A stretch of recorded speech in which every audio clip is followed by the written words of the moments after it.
Good evening, everybody. I'm just going to run through a couple of admin necessities before the committee starts. Fire evacuation procedures for evening meetings here. There are no fire alarms scheduled for this evening. Therefore, if the fire alarm sounds, please evacuate the building immediately. The fire exit is located at the rear of the room. Go down the stairs and meet in the War Memorial Park. Please note that this meeting is being webcast live on the internet. The webcast is also published on YouTube after the meeting, and it's on and live. Please can I ask all members and public switch their phones off or turn to silent. Thank you. It's 6:30 and I shall commence the meeting of the Development Control Committee. For the benefit of the members of the public attending, I'd like to explain who everyone is around this table.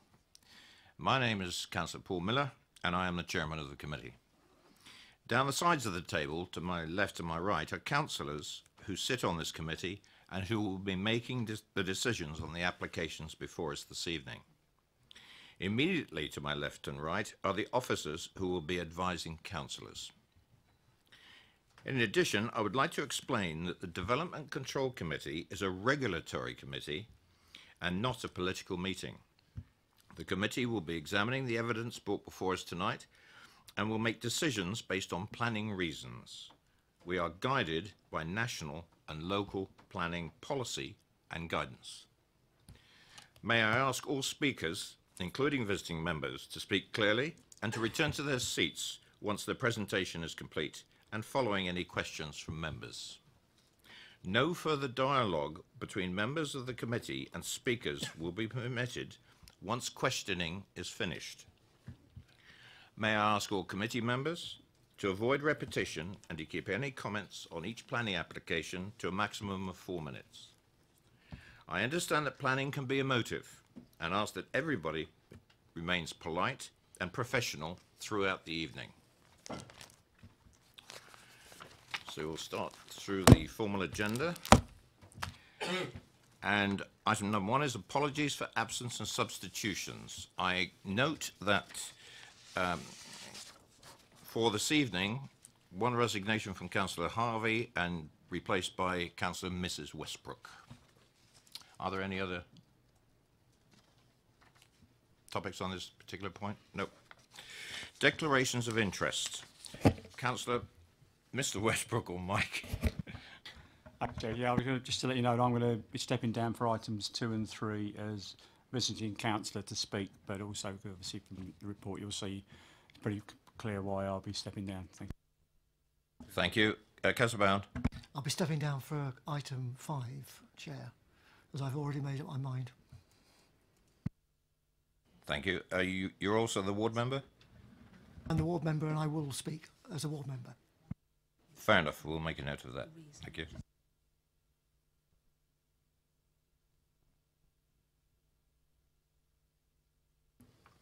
Councillor Mike Westbrook, could you state your reason for stepping down? Yes, I've already got a predetermined position. Thank you very much. There are no urgent matters before the committee tonight. Next, item 4 is the minutes of the meeting held on the 10th of October 2018. Can I take it that I can sign these minutes? Great. Thank you very much. I will do so at the end of the meeting. Move on to item 5, applications for planning permission and public participation. Could I ask for the item number 1 of planning applications, Mrs. Penny, to come forward, please?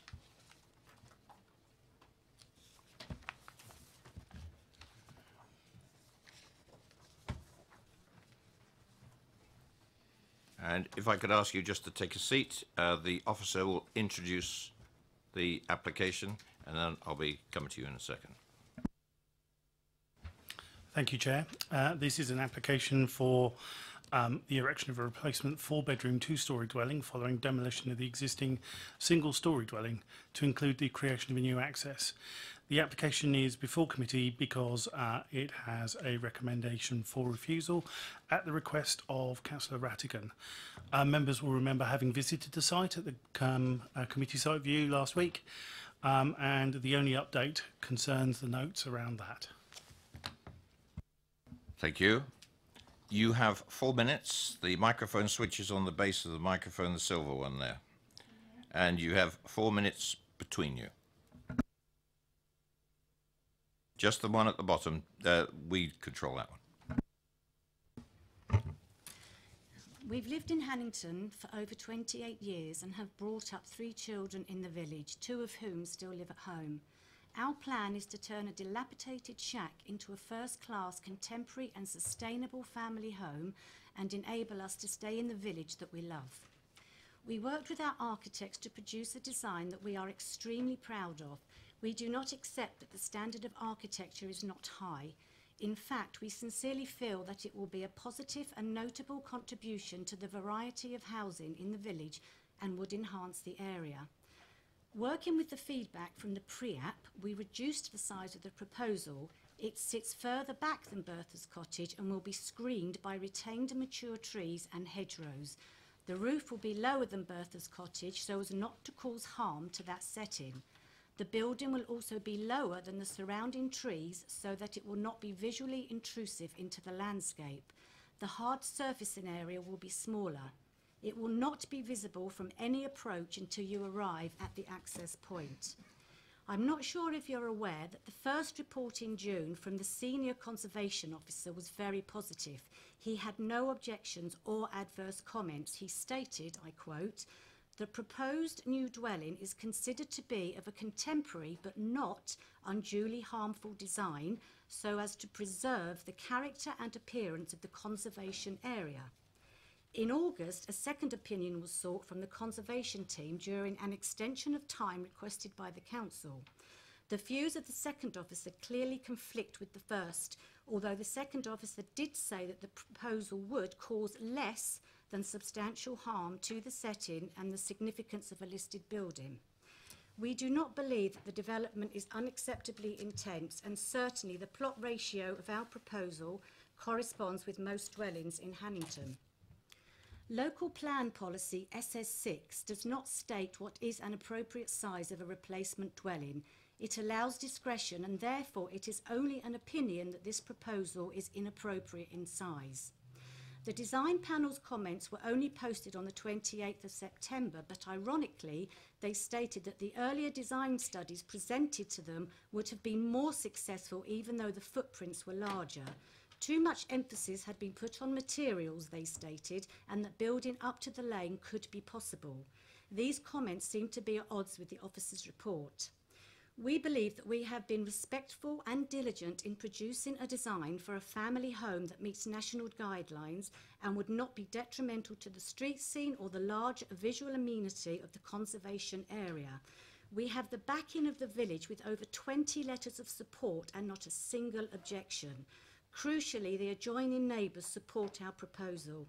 You have 1 minute. The principal reasons for recommending refusal seems to be the concerns regarding the impact on the conservation area. Yet, within the Conservation Department itself, we have 2 conflicting opinions. We understand that under current national planning policy, planning permission should be granted for any application unless there are compelling reasons not to do so. With such contradictions, we believe that there are no sufficiently compelling reasons to refuse this application. Therefore, we very much hope that you will support it and grant consent. Thank you. Thank you very much, and thank you for being on time. Members, could I ask you to turn your microphone off, please? It mutes out all the other ones except mine. And any questions to the applicant? No questions? Thank you very much. That's it. And Councillor Radigan knows he's on next. Evening, Councillor, and you have 4 minutes. Thank you, Chair, and thank you, Committee, for attending the viewing panel. I think it would hopefully have opened your eyes to the reasons I brought you there.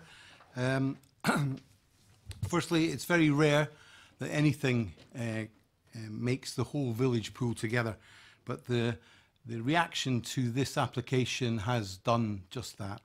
It is a marvellous opportunity to have the whole of the village supporting something that has not been possible in many Hannington applications in recent years.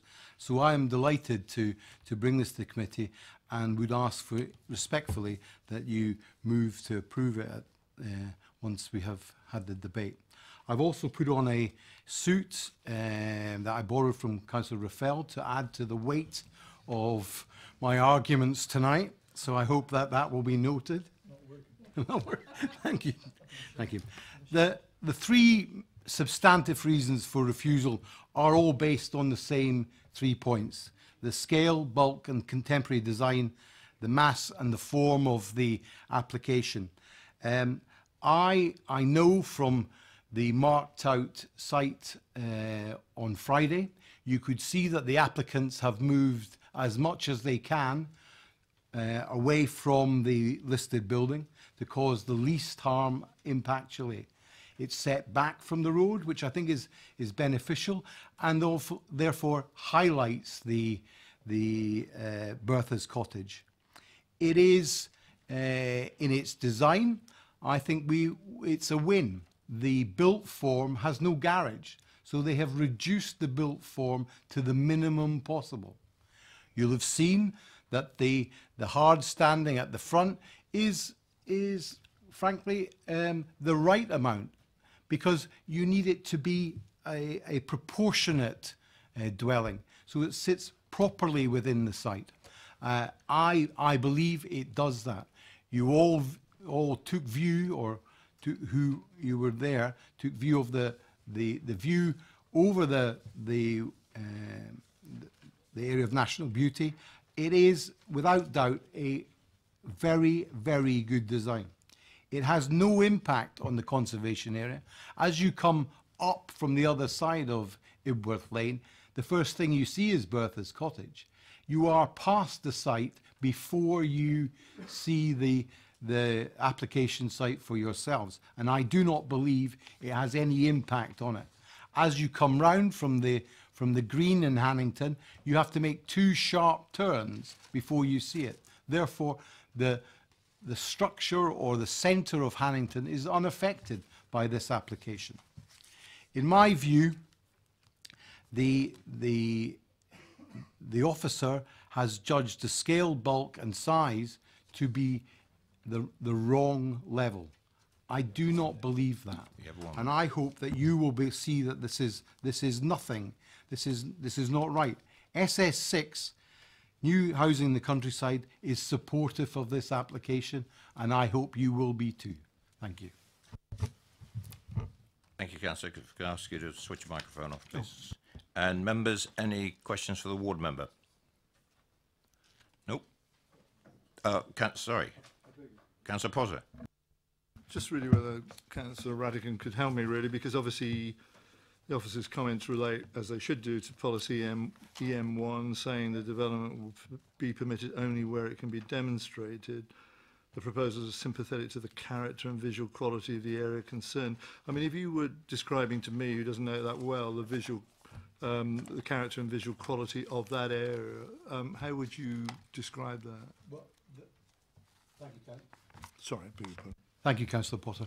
There is a huge range of developments from the green, which has got very modern design on the green, which is the focal point of the village, from the Bertha's cottage right at the end, which is obviously a notable building. I don't want to detract from that, and I think this design does do that. There are a multitude of designs. There is no set format, no street scene that is, you would say, that is the design of Hannington. And I believe something modern actually reflects well upon the other buildings within the village. Thank you, Councillor Radigan. Councillor Sherlock, you're a fellow ward member of this application. Do you have anything you wish to add? Fine. You reserve it for debate? Okay. Thank you. Members, there's no other public speakers. Questions to officers? Councillor Leeks. Did the local parish council comment in any way? Because I couldn't see on the report.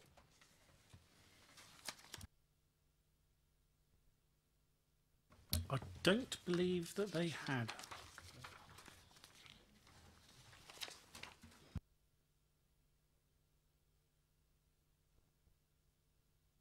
Councillor Bound. Thank you, Chair. There's quite a lot of comment in the report, I noticed, from the design review panel. Could perhaps you tell us what the design review panel is and what sort of weight it is accorded in terms of this application? Certainly. The design review panel is a panel of architects and design professionals that are active within the North Hampshire area. They convene, I think, approximately once a month or thereabouts to discuss applications both from this borough and other North Hampshire boroughs. They're obviously professionals in that field, and they are obviously, being architects, are sort of, you know, strongly design focused. In terms of weight, we afford obviously them the same weight as we would any other consultee in respect of the comments made, but obviously we have members may remember a recent application at, what's the name of that site? Where we consult. I'm sorry, I can't remember the name of the site. It escapes me under the glare of the spotlight. Where we consulted the Hampshire-wide design panel and afforded great weight to their comments in respect of the design and suitability of the design. In that case, it is for members to decide how much weight you give to this, I suppose, is the answer I would prefer. Can I just come back then? Are they an independent body, sort of self-forming, self-regulating? They're independent of us as a local authority, yes. Any other questions for officers? Councillor George. Thank you, Chair. I noticed in the third reason for refusal, you've mentioned a single ply membrane roof. Can I ask, is specifically what the relevance of that is in lots of ways? Does single ply really matter? You know, can you just explain it a little bit more for me, please? Of course. I suppose it's only described as a single ply because that is what it is. That's its technical specification. It is effectively a plastic or elastic or plastic sort of cover that goes over the roof and is effectively rolled on as a sort of material. It's, I suppose, meant to be an indicator of the type of material that we're talking about, as opposed to a judgment, if you like.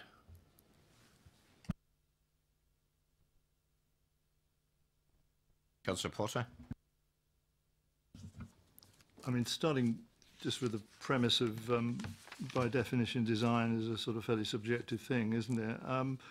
I just wanted to check with the officers. I haven't got it clearly in front of me or in my head even, but I do remember, in terms of the planning policies that we look at, there are words that suggest, might be supplementary advice, that just because it's a conservation area or adjacent to, modern design shouldn't necessarily be ruled out. It can on occasions be appropriate to have something which is different but nevertheless empathetic to the you know, the current street scene and all. And I know that is within the planning documents that we look at. I just couldn't find it quickly, but I am right in saying that, aren't I, really, which gives an element of discretion on these things. Thank you, Councillor Potter. Yeah, I mean, that is absolutely true. There would be no, and in fact, in this particular case, there is no particular objection to a contemporary design. The objection lies to this contemporary design. Right, I've got one for officers. I'd like the viewer to go back to show there was a presentation of the elevations and giving the roof profile of the proposal of this building. Because what we've got in our report And we asked at the time on site that there was a very narrow pitch, if you will, a very shallow pitch. And maybe I looked at the wrong structure, but if you go back and show an elevation, because you can't tell from here, this looks like a flat roof building. It's about 4 forward. Go. We're in the side elevation of a gable, is probably what I'm looking for. Well, we can't tell from that, and that was been my difficulty. It was my difficulty on site. Now, these are existing. Okay, so you've got no proposed elevations. That's a proposed elevation. I still cannot picture the elevation and the pitch of that building, and that's been concerning me all along. I just couldn't see it.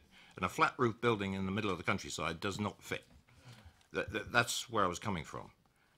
But I still cannot visualize that structure. I don't know about what other members feel about that, but I've been struggling. The design actually incorporates a very shallow, very small pitch, and it is that element which is the rolled single ply material that Councillor George was talking about earlier. So there is a pitch. I think if you look at the elevations, whilst it's not entirely clear, I would accept that. The thicker, the line, if you like, above the it's just changed. The line above, if you like, the top picture there above the first floor windows, you can see that line thickens across there, and that is actually the roof profile.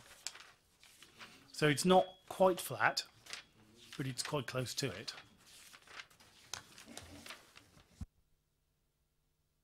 Okay, thank you. You've answered my question. Councillor Potter. I just wanted to be clear what you'd said, Chair. I mean, obviously, your proposition that a flat roof dwelling doesn't go in the countryside, I mean, there's a sort of fundamental statement. I mean, that's your view, presumably, is it? Okay. Because I'm pretty confident I can remember modern dwellings that we've approved in the countryside that have not dissimilar appearances to this one, and perhaps minimum pitch roofs. I mean, I couldn't bring it out of the hat at the moment, but I'm confident historically we can find it. So, I mean, there are no absolutes on this, are there really? You'd accept that, I think, wouldn't you? Yeah, I won't get into a debate of it. I'll exercise my privileges later on. It's just that I read this in the I just made this comment in the context of the rest of this report, and in the context of the Conservation Officer. That was my only reason for doing it. Any other questions to officers? Debate? Councillor Mike Westbrook. Yeah, thank you, Chair. And I want to pick up on Councillor Potter's point about the subjective view in conservation areas and modern building and contemporary look. I had the same struggle with trying to picture what it would look like, how that actually goes in relation to legislation or anything else. So I had a quick look on the internet, and one of the things that I came up on one of the design pages, which I thought was quite interesting, summed it up for me, which says that there are varying views on what constitutes appropriate new development within a historic context. Some argue that new insertions to the fabric of the historic environment should be in the style of the old, which is what some people think, but on the others argue that each generation should represent its own time, and new layers should represent the ideas, technology, materials and architectural language of each generation, which I thought summed it up for me in this situation. Because my view of the site was, it was marked out, and I thought it fitted into the site well, and I understand it had been moved over as well, and the roof, and in particular the street scene. I think all members that were there could see, that it wasn't going to impact on the street scene in any way, because there was nothing in front of it, nothing in behind it, and obviously the lower roof, helped it to be able to fit into the existing historic buildings. But I think a lot of this is subjective, and I think that's where I'm looking at the moment. So that's all I've got to say, really. Yep. Councillor Bound. Thank you, Chair. Yeah, I went onto the site visit, and I can't see any problem with a building in that position. When I first started on this panel, I was sort of somewhat anti, I think, contemporary buildings in the countryside. Over the course of my time on the panel, my views have changed. The difficulty I found out with this is not really quite understanding how it's going to fit in to that particular site. And I still need to be convinced that that's the right design for that position. I'm not against contemporary design, as I've just said. I'm not absolutely convinced that that's the right contemporary design, and particularly after reading the design review panel sort of comments that go with the report. But I will listen further to the debate. Anybody else? Councillor Sherlock? Thank you, Chair. May I just say, you mentioned Conservation Officer's opinion. The previous Conservation Officer was of the opposite opinion, which was stated by Mrs. Penny. So this whole thing is subjective, and I personally think that it's a very good design, and it is modern, and it will be on its own.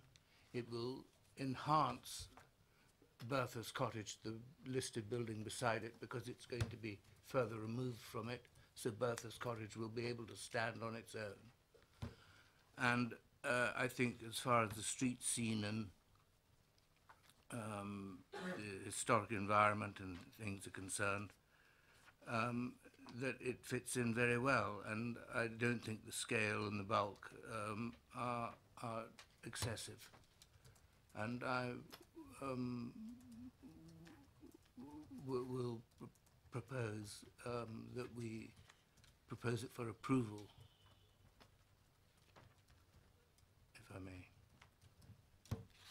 Thank you very much. Now, as soon as we'll get that, Councillor Porter. I didn't go on the site visit, but, you know, reminded, as I have been by Councillor Rattigan and others, about its setting. I mean, I do know that we, as he points out, and we all know, we've been to Hannington a few times, I think, really, of late, to look at proposed development within this area.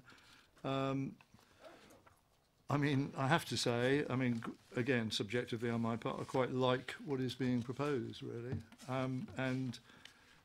I know we're not into planning by the collective or the masses, really, but I'm quite impressed by the fact that the Parish Council and the great and the good in Hannington haven't reared up at this one, really, and that often means something because, you know, to be frank, the locals there are not timid about coming forward if they don't agree with something, are they, really? And to that extent, those people who live there must think that this is going to be a benefit and an enhancement to the area. That's the proposition which is reasonable, I think, really.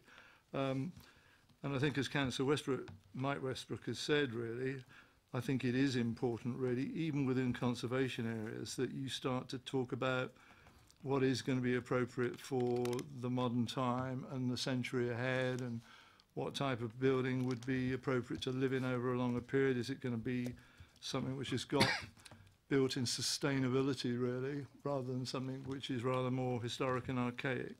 And I presume this, I mean, I've seen some information, I presume this proposal will satisfy a number of those ergonomic requirements, really, and I'm glad to think it will. I like it, I have to admit, really, and I'm sorry to disagree with this design panel and colleagues, you know, within the planning department here, but I think it's good, and I'd like to support it, Chair. I will take that. Are you seconding the motion for approval? Okay, thank you very much. Now, before we go any further, proposed and seconded for approval, I need some reasons for approval. I presume you're going to go through the reasons for refusal and use that as your turn them around and reverse them. Exactly. EM 1, 10 and 11. I would reverse all of them.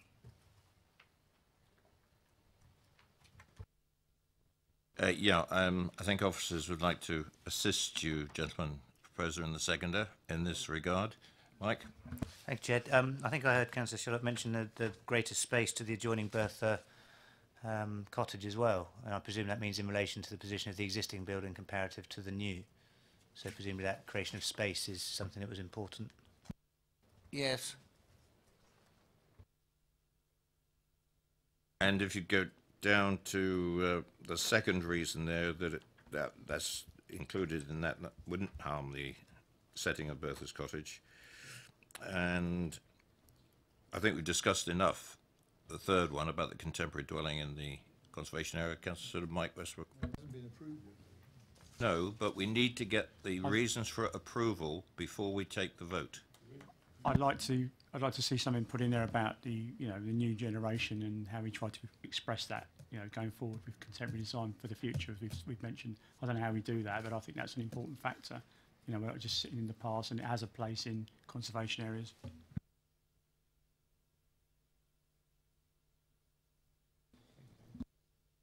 I'm looking to the officers to make sure we've got sufficient.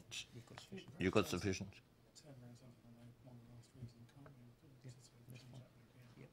Officers are satisfied. Is there any more debate? I'm not shutting this right down. If there's no more debate, I will take a proposal for approval. It's been properly moved and seconded. All those in favour for approval?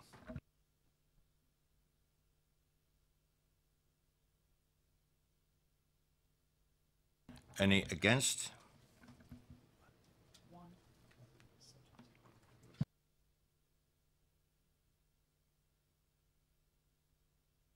Right, that is approved. Officers? Prior to that, if I can perhaps just have crave councillors' attentions with regard to some potential conditions that might be appropriate. One, plans, obviously, time limit, agreement materials, detailed drawings of key areas for windows, doors, plinths and interfaces between brick and render and cladding, so that we can judge how the light will play across those, how that detailing will work. Hard surface details, boundary treatment, some biodiversity details, hours of work to restrict impacts on neighbours, similarly hours of delivery, details of proposed access, including visibility sprays and such like, parking plan to accord with our current standards, details of cycling parking provision, details of refuse storage, sustainable water use and removal of PD rights to ensure that the design that you've so approve of is carried forward and not diluted. We will also need to seek the applicant's agreement for two pre-commencement conditions, one being with regard to the submission of tree protection measures in respect of the proposal, and also a construction method statement to ensure that free movement of the highways and stuff is maintained, and highway safety is also maintained during the construction period.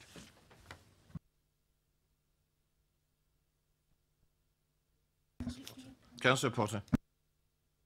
If I may, Chair, just clarifying something. In terms of reasons for approval, I can't remember whether we mentioned EM10, did we? Sorry, if we did, that's fine. It was only that in the first reason for refusal, EM10 is credited as being a reason for refusal, where in the body of the report it said no, it doesn't have no issue with that. So we're including EM10 as a positive reason for approval. Okay, thank you. Thank you very much. Moving on to item 2. Could I ask Mr. O'Shea to come forward, please?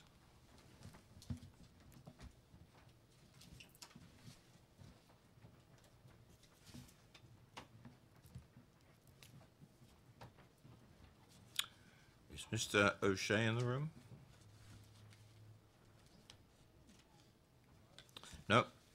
Okay. Well, if he's not in the room, Councillor Mike Westbrook, would you like to take a seat? And you stood down from the committee, and I'll ask the officers to introduce the item. Thank you, Chairman. This is an application at Morrison's, Worthing Road, Basingstoke, for a proposed installation of canopy and porta cabin with an area of existing car park to create a car parking valeting franchise. There is an update on the application, and that's just to confirm details of the viewing panel that occurred at the site. Thank you, Chairman. Thank you. Councillor Mike Westbrook, you have 4 minutes. Thank you, Chairman. Chairman, the applicant is a UK-wide car cleaning franchise with over 120 sites and works with leading brands such as Morrison's. Their website states, among other things, that before working together with a client, they carry out due diligence and analyse and survey prospective sites. Disappointing then that despite an email to them from our planning team advising that there may be resistance from local residents and ward councillors to the new siting locating the hand car wash closer to residential properties, they have chosen to proceed. A contrast then to the first attempt for a car wash at this location, where the agent rang me to say that it was entirely the wrong location for a car wash and that's why they were withdrawing the application.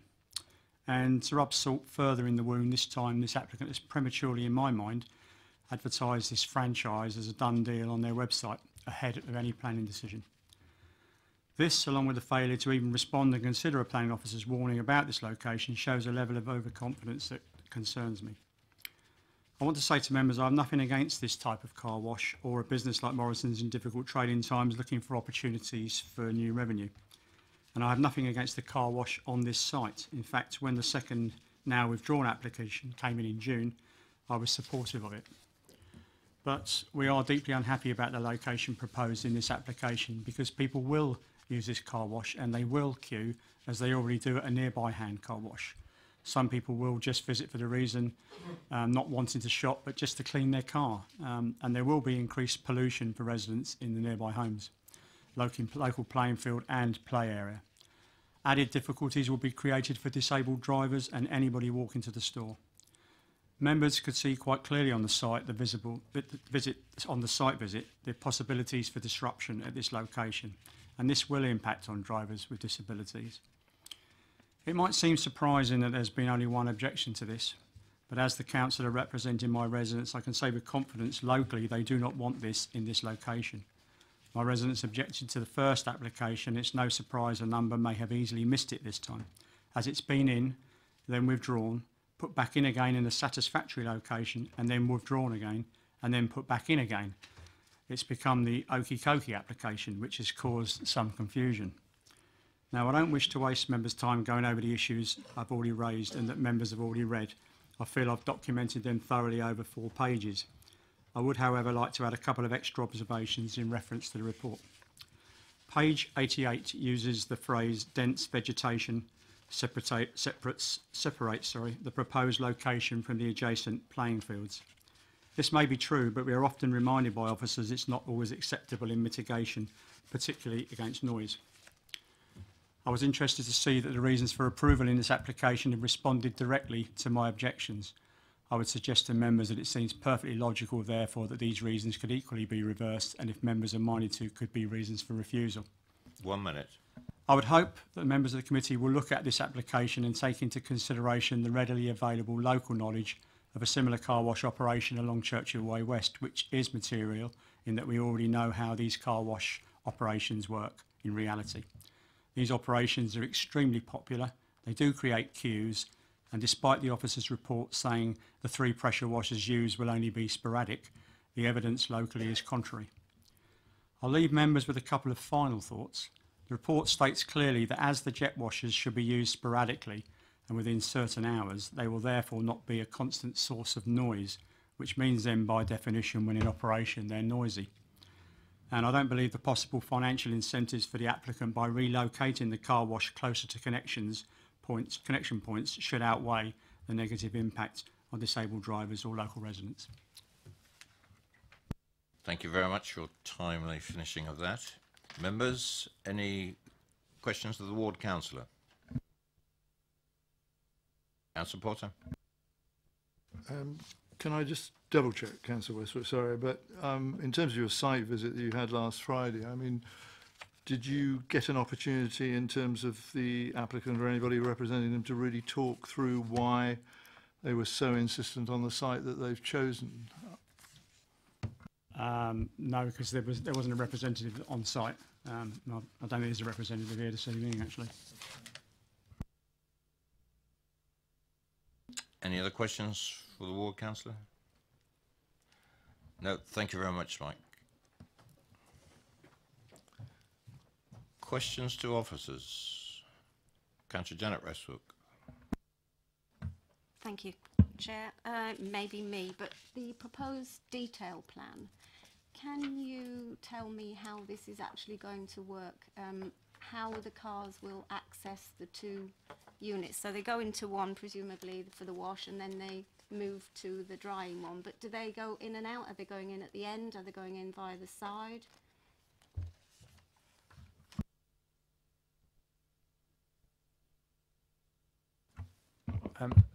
No, in short, I'm not going to be operating a car wash, and as has been pointed out, the operatives of the future operatives of the car wash aren't here to say how it is that they will use the area. I mean, the areas are the depth of the parking spaces, so it's quite possible that cars will be parked in there, and they refer to wet areas and dry areas. So obviously the wet areas will be, it says 4 standard bays, and then the dry area is a similar depth. So looking at it as 2 separate areas, I suppose it depends what service individuals choose to pay for, whether they're just choosing to have their cars washed, or whether they have them valeted as well, or whether they just have them valeted as to which area they need to be used from. But conceivably they could be transferred from one of the wet area to the covered dry area.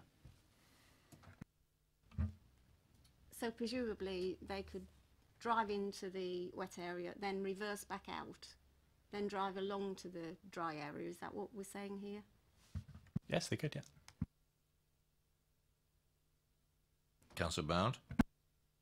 Yeah. I mean, do the officers have any idea as to why application number 1801247 was withdrawn, and this was the one that Councillor Westbrook was indicating was in the position, his preferred position? That's not information that's before me with this report. Obviously, we're considering this current application. If somebody withdraws an application, they're not required to give an answer, a reason as to why they're withdrawing an application. Some do, some don't. I mean, we can find out on the system if that's something that members need to know. I'll be interested to know. Councillor George. Thank you, Chair. Given the sort of nature of these car washes and say use of pressure washers and everything else, obviously there's the potential here for I'm assuming detergents and everything else to get spread around with the water. Given its location with regard to a groundwater protection zone and what have you, is there any? Sorry, should I start again? No, you were listening. Okay, given that we're on a groundwater protection zone and there are local watercourses by, obviously there's a potential for detergent-laden water to mobilise any contamination in the soil and groundwater or soils around the site. Has there been any assessment done on whether this is on a filled site or an old landfill site, or there's been previous petrol stations or anything like that done on this particular location? The application proposes to drain to the existing drainage facilities that serve the current car park. Consultations are undertaken with Thames Water in terms of then the future drainage onwards using their foul drain, and there's no objection from Thames Water. There's suggested informative in terms of the consents that would be required from them suggested, and the other statutory consultee that was consulted was the local lead flood authority, who raised no comment to the application. So the expert advice that we have from the two relevant drainage bodies, being Thames Water and the local lead flood authority, is that they don't object to the development and the using the existing drainage facilities that are there. Thank you. Yes, I thank you. I understand that, and that's for, I would guess, the water that's actually captured by the process. But I think people have seen these car washes. A lot of water goes over the sides and around the edges and everything else.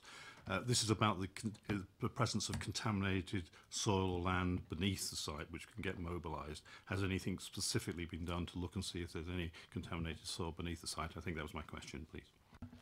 Well, the two statutory consultees that I've referred to were obviously consulted and raised no objection. So in terms of the detail behind what they looked at, they don't spell out that they specifically looked at. The other consultee that we did consult was our environmental health team, who obviously look at matters including noise, but also contaminated land, and they also had no objection to the scheme.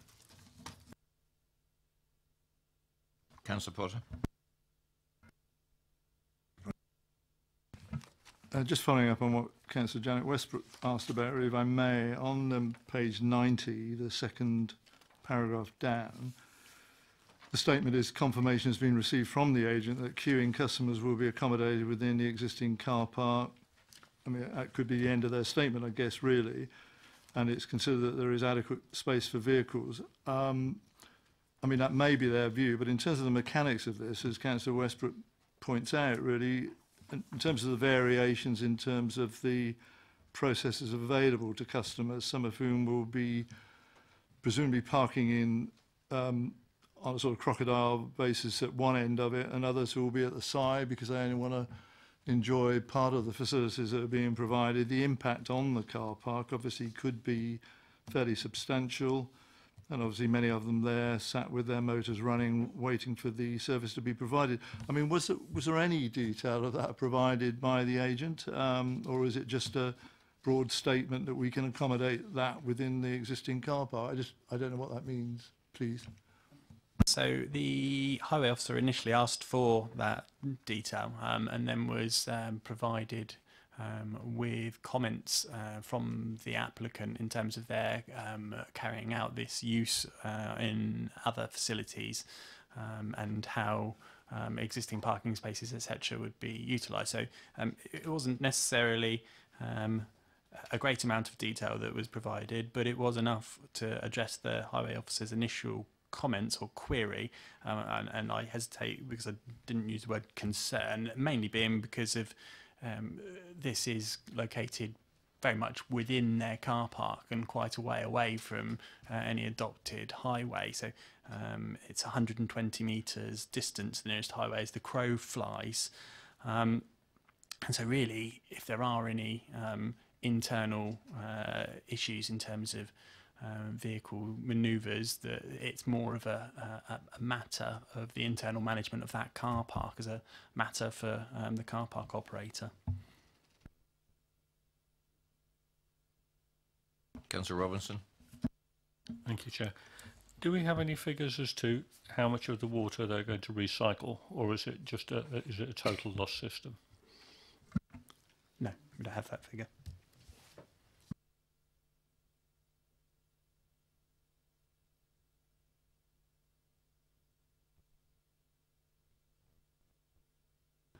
Just to come back on Councillor Bound's question earlier, the reason given for the withdrawal of the application previously was the shorter service connection distances to prevent dust disruption and inconvenience to Morrison's customers. That's a quote.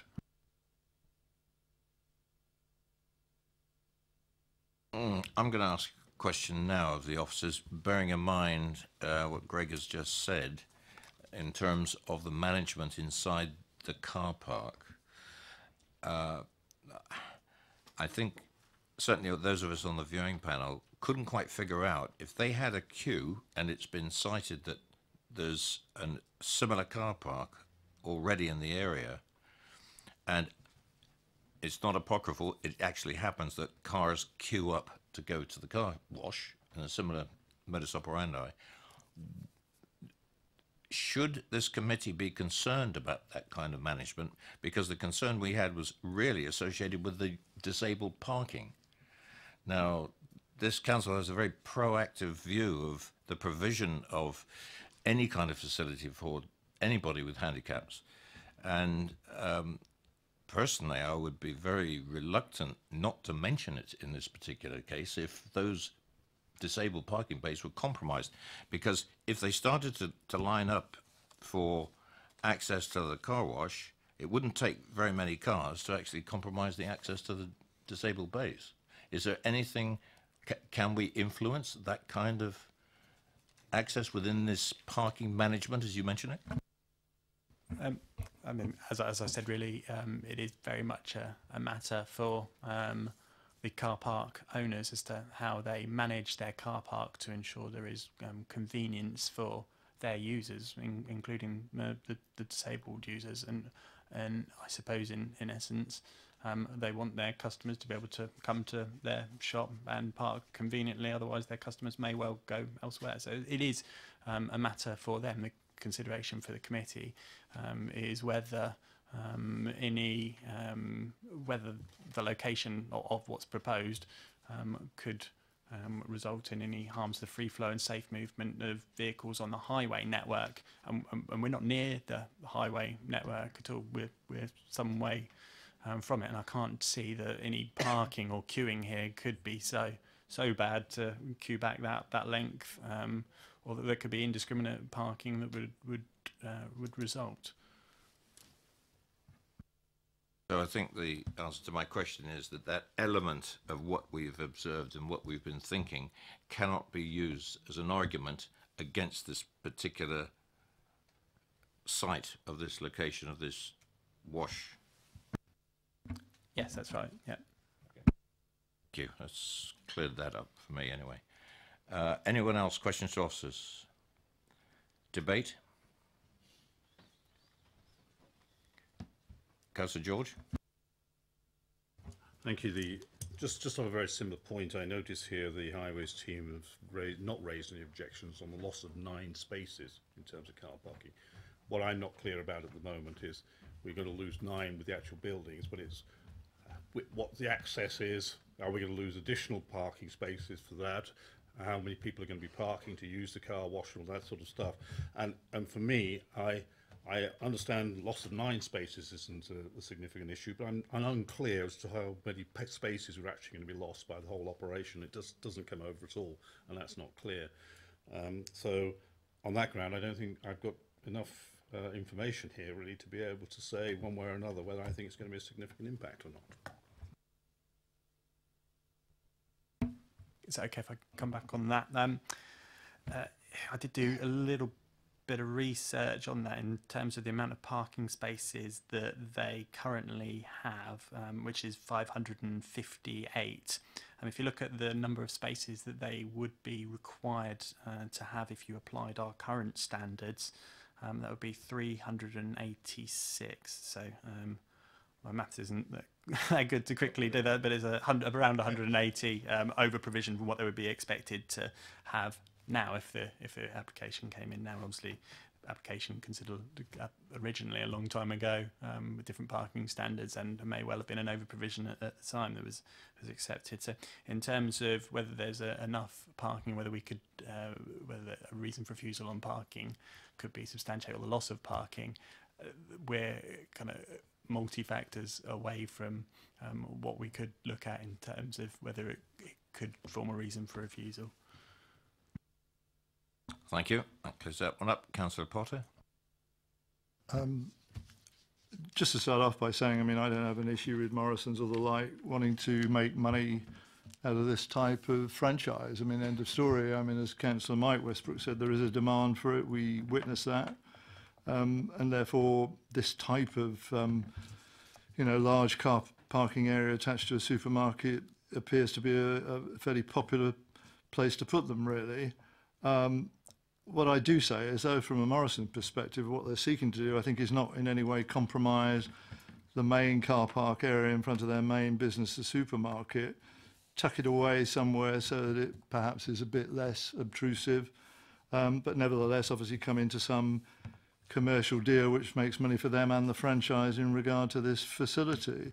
But what I genuinely believe is that they have put that sort of commercial provision and requirement ahead of other things, really, and the site that they've chosen to do this, I mean, does bring it more in terms of closer in terms of its proximity to dwellings. The River Loddon itself, in terms of some of the things that I know have been brought out in the notes that Councillor Westbrook's provided.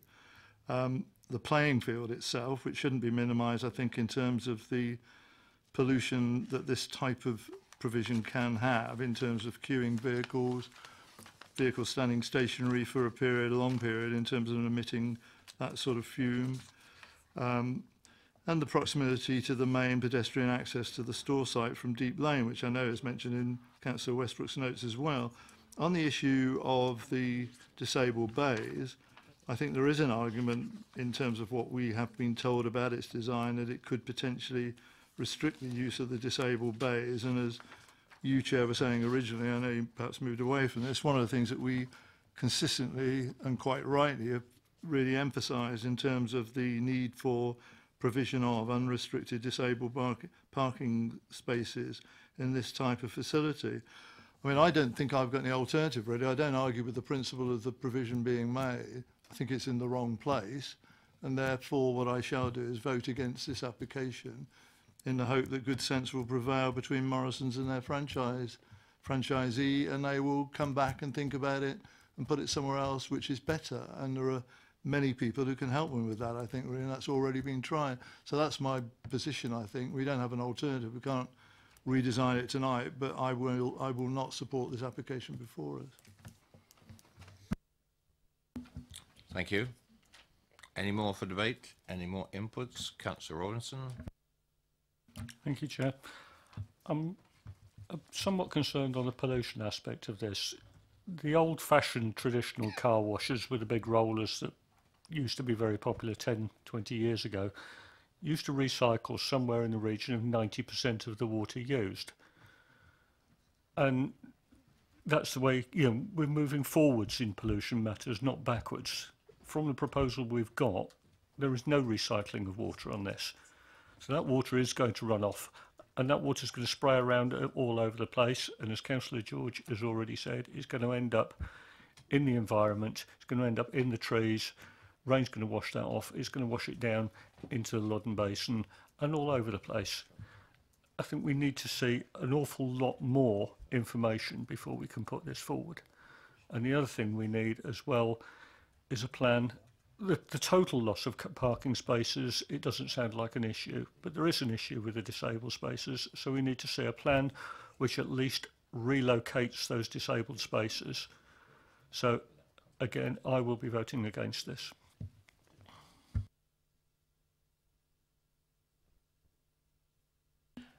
Okay, anybody else would like to speak? Chairman, they're not Yes. disabled spaces, they're accessible spaces. Yeah, thank you very much for the correction.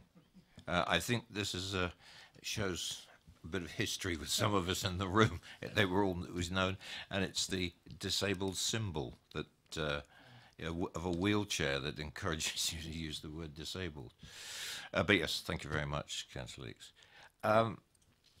There's obviously some fairly strong views here, but there are some things.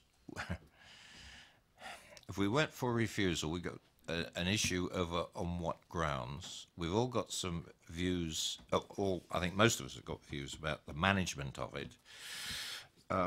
Would the committee consider a deferment and request the applicant to present to us a management plan of how the car wash would operate with multiple vehicles waiting, so we have some clear idea? It's been asked for it once and was given gave quite a bland statement. Would the committee consider that way? Because I think we've all got concerns. I get that sense of feeling around the table for various reasons. But to defer this particular application to get that information from the applicant and then bring it back to the committee. Would anyone like to comment on this? Councillor Potter, followed by Councillor Goodison. I mean, I think it's a sensible suggestion, Chair. Thank you. It just seemed to me, and I'd take advice. I mean, would we be able to couple that with anything? It clearly wouldn't be an informative, but something akin to that, which was at least saying to the applicant there were concerns expressed about the choice of location, that some of which has given rise to the very things that we're asking you to come back on and give further information on. So you wouldn't have to be a genius to work out the direction of travel, would you really? Well, if they've got anything about them, they wouldn't have to be that clever to do that, would they? So could we do that? I wouldn't want to prejudge the vote, but I think what's been said has been said in a public arena, so it's quite easy to relay exactly what's been said to the applicants through the contact to them when advising that their application has been deferred, if that is the decision, that is the decision of the committee. Right, I've got Councillor Goodison, followed by Councillor Bound. Thank you, Chair. Well, I would certainly support your suggestion. Councillor Potter has more or less said what I was intending to say, which was that I would hope there'd be some sort of explanation from them as to why they'd gone away from the other potential site. And I would also hope that they would provide some sort of evidence that they've considered a potential pollution to the River Loddon and what their reasons are for imagining that that would not occur. Thank you. Thank you very much. Councillor Bound. Yes, I'd just like to put it on record from my point of view that I think it's very disappointing that there is nobody here representing the concern that we could have questioned at the beginning about some of these matters which are being raised. I think it's a poor show, as you would say. Or non-show. Yes, your message is received loud and clear on that one. Does anyone want to debate this any further? Because if that's the case, I'm going to move from the chair for deferment, bearing in mind what we've put into the officers to frame the reason for deferment back to the applicants, and for them to be able to provide us with the management of and how they're going to manage this particular site. I think that sort of encapsulates it. I'm getting nods from my left. I propose it. Who would second it? Councillor Goodison. It's been moved and seconded for deferment with the conditions that we just mentioned, with the officers have accepted. All those in favour for deferment?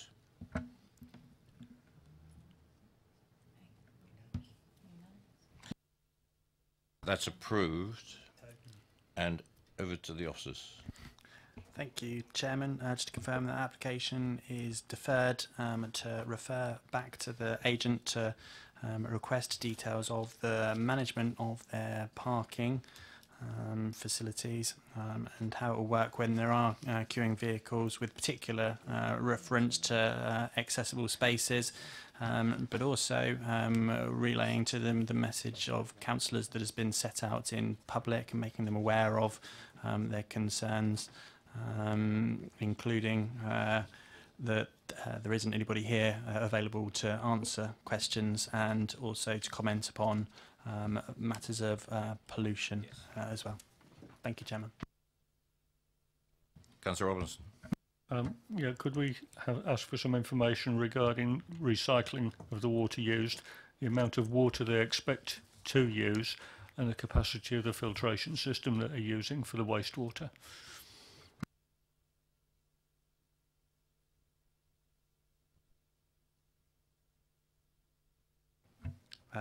So the recycling of water, the amount and the capacity. Capacity of the waste facility, of the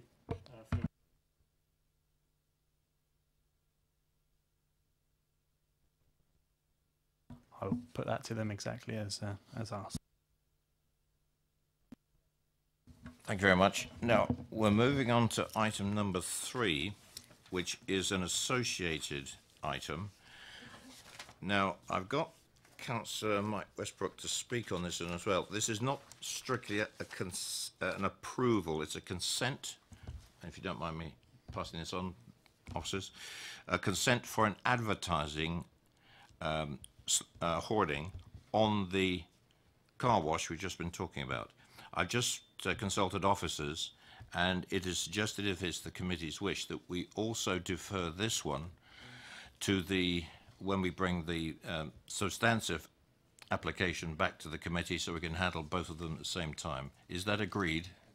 Agreed. Thank you very much.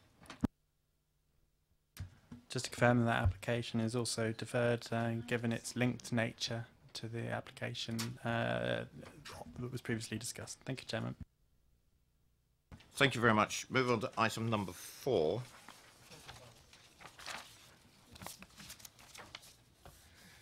And could I ask Mr. Edward Brown and Mr. Pearce to come forward, please?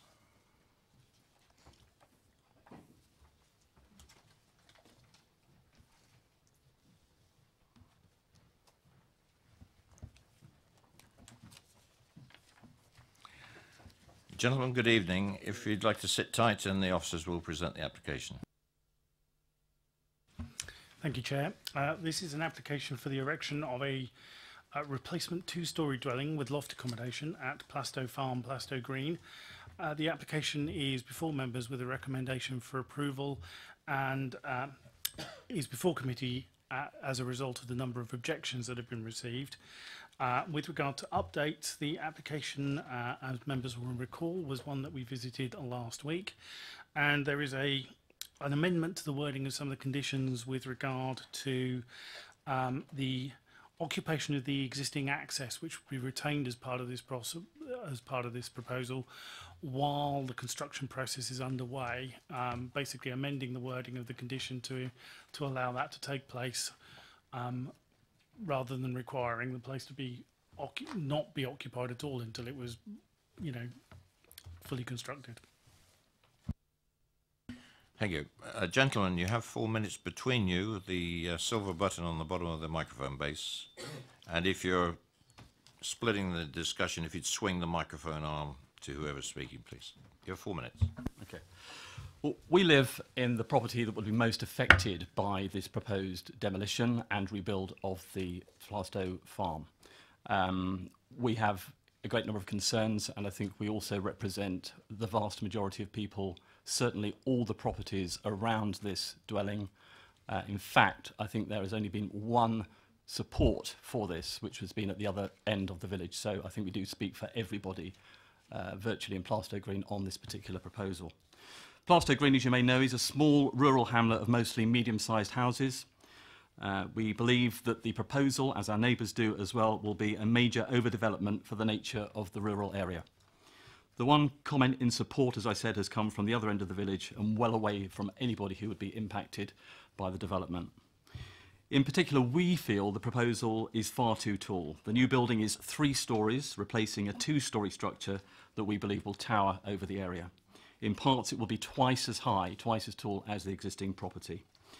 There are revised plans, which you'll be aware of, but they do nothing at all to appease local people's concerns, as the height is reduced by 8 inches. I repeat, 8 inches. That we do not believe will have any significant reduction in the impact on us or our neighbours and the area.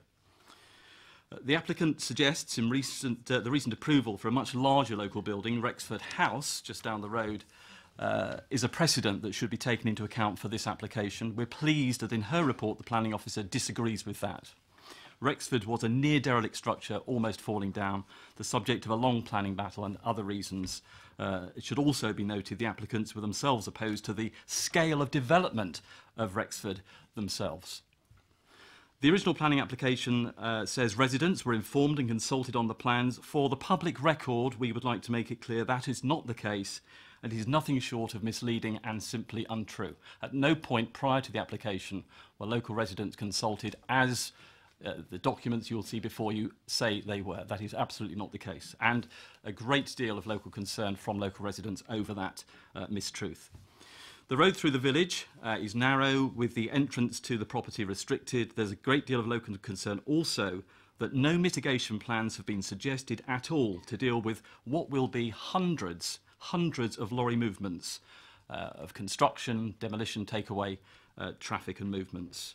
What will be in place, we ask, to mitigate dust, noise, mud on the road, and how will local verges be protected? That will be churned over because the road is so small, and the verges, the lorries, will go on to damage those verges. Nothing, again, to appease the concerns of the local people.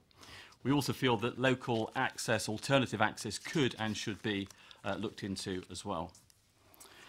If the plan is approved, we would request that no work is carried out on site before 8 o'clock. I think the report suggests 7 in the morning. It's a peaceful, quiet, rural area, and the peace will be very much disturbed if it, we believe, is before 8 o'clock, Monday to Friday.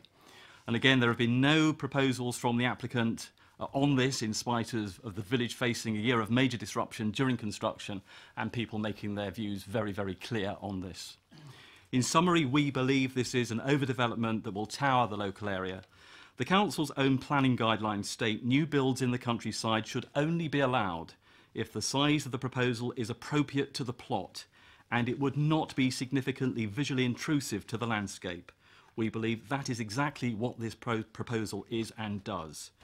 To give this approval will also send out the wrong message that anyone in the area can replace their property with a new one out of keeping and much larger.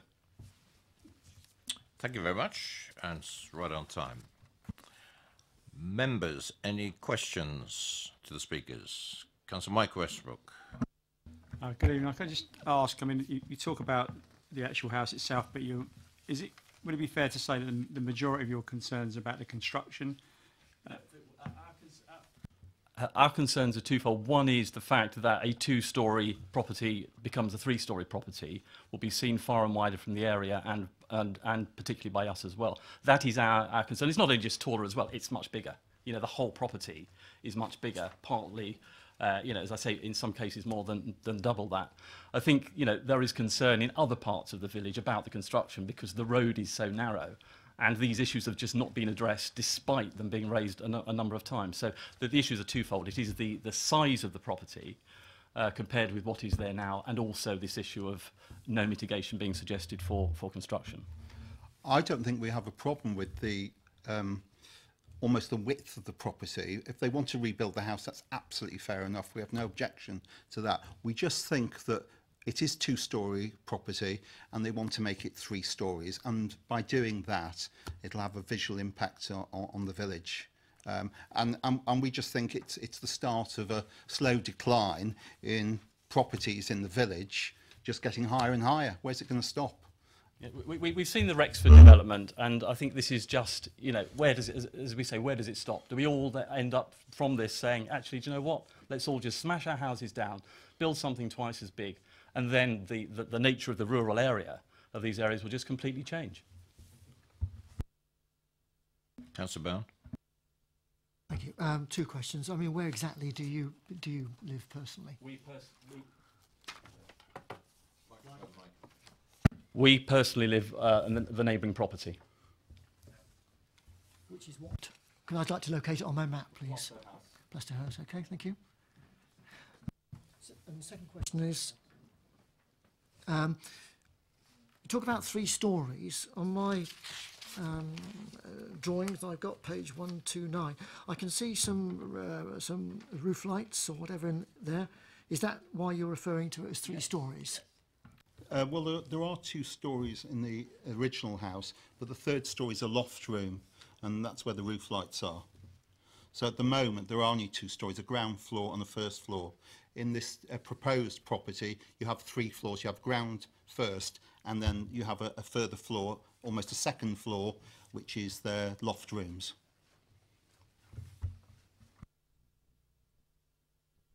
Councillor Potter. It was broadly on the same point. I mean, my understanding of the definition of a story is living accommodation contained within 1 level, but not including the roof area. I understand the point you're making, but, you know, a story is not what you are describing it here. That's the fact of it. Well, it is the height of... With respect, it is the height of the building, and that's what we are concerned about. It is the height of the building. And on that basis, why the need then for this huge loft space?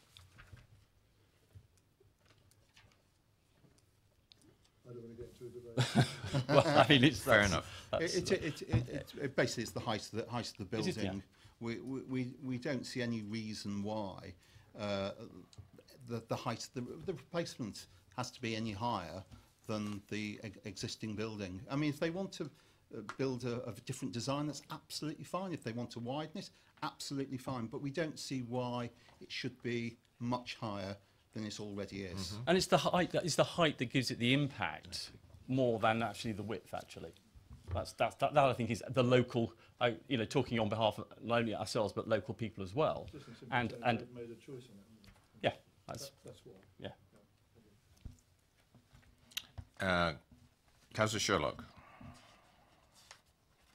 Sorry, I'm not clear of how much higher the new build is from the old.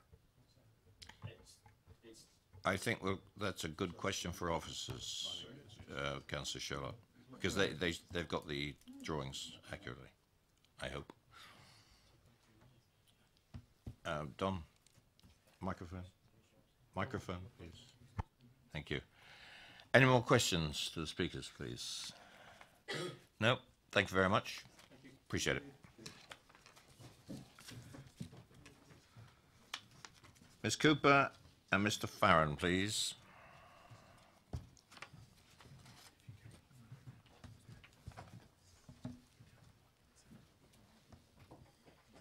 Good evening. Good evening. And you have 4 minutes. Microphone buttons on the silver pad on the microphone stand. Good evening. I'm Graham Farron, and my wife and I have lived at Plastow Farm for just over 5 years.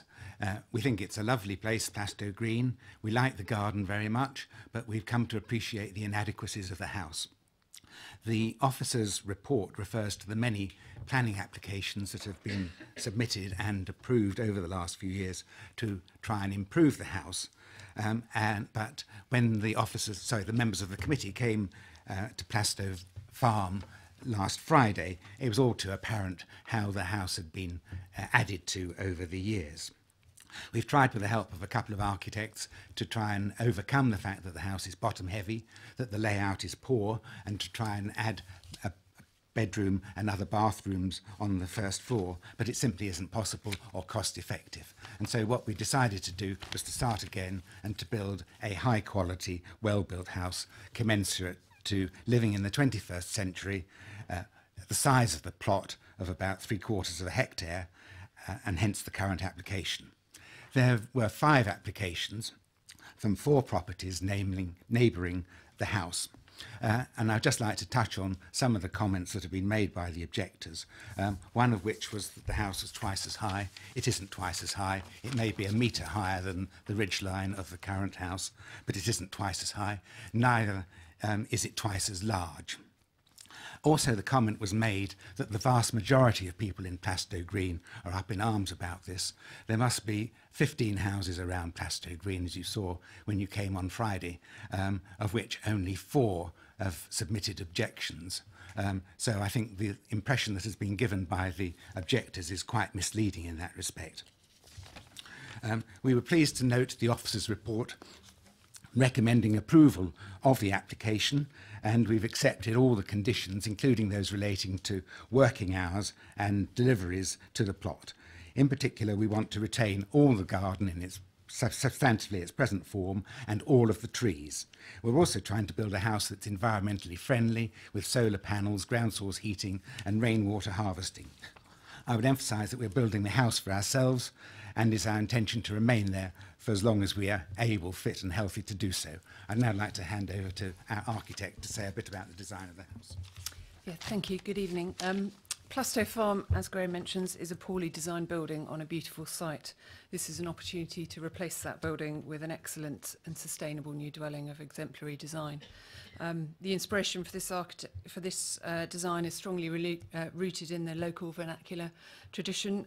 It's a classic double-fronted brick dwelling with relatively steeply pitched traditional roofs. The reason for the pitch is that is the pitch that is deemed to be aesthetically preferable for a traditional building of this type. It is a 2-storey dwelling. The first floor rooms are already partially located within the roof with sloping ceilings. We're just making use of loft space that would by default exist to provide further accommodation. With regards to the height, the ridge height will be approximately 1.1 metres higher than the existing building, but it's also worth noting that the site topography in Plastow Green actually falls to this site. So whilst you have half a minute. It is slightly higher, this building will be set lower than other buildings in the locality. The building is located over the existing footprint to mitigate the impact on the site. And going back to my original statement, this is an opportunity to build an excellent dwelling. It will be a light and spacious family home with an accessible layout and views in all directions. The fabric of the building will display impeccable craftsmanship and be built with quality materials. The building will have sustainable credentials. If you could wind up, please. With the ecological features I've mentioned, and the ecology of the site will be enhanced. We welcome the officer's recommendation for approval, and we hope that the committee can support that recommendation. Thank you. Thank you. If you'd shut your microphone off, please. Councillor Westbrook. Thank you, Councillor Chair. Mike Westbrook, I'm sorry. Thank you, Chair. Yeah, I've just got, obviously, when we mentioned about the two-storey, and we asked that question on the viewing panel, you just said that the height difference was 1.1 metre, did you say?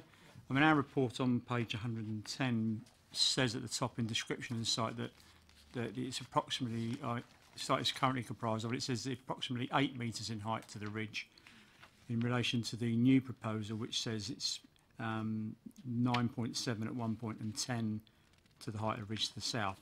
So I wonder if that's, obviously that to me is a little bit over 1.1. I just wonder if you could answer that. Could you put your microphone on?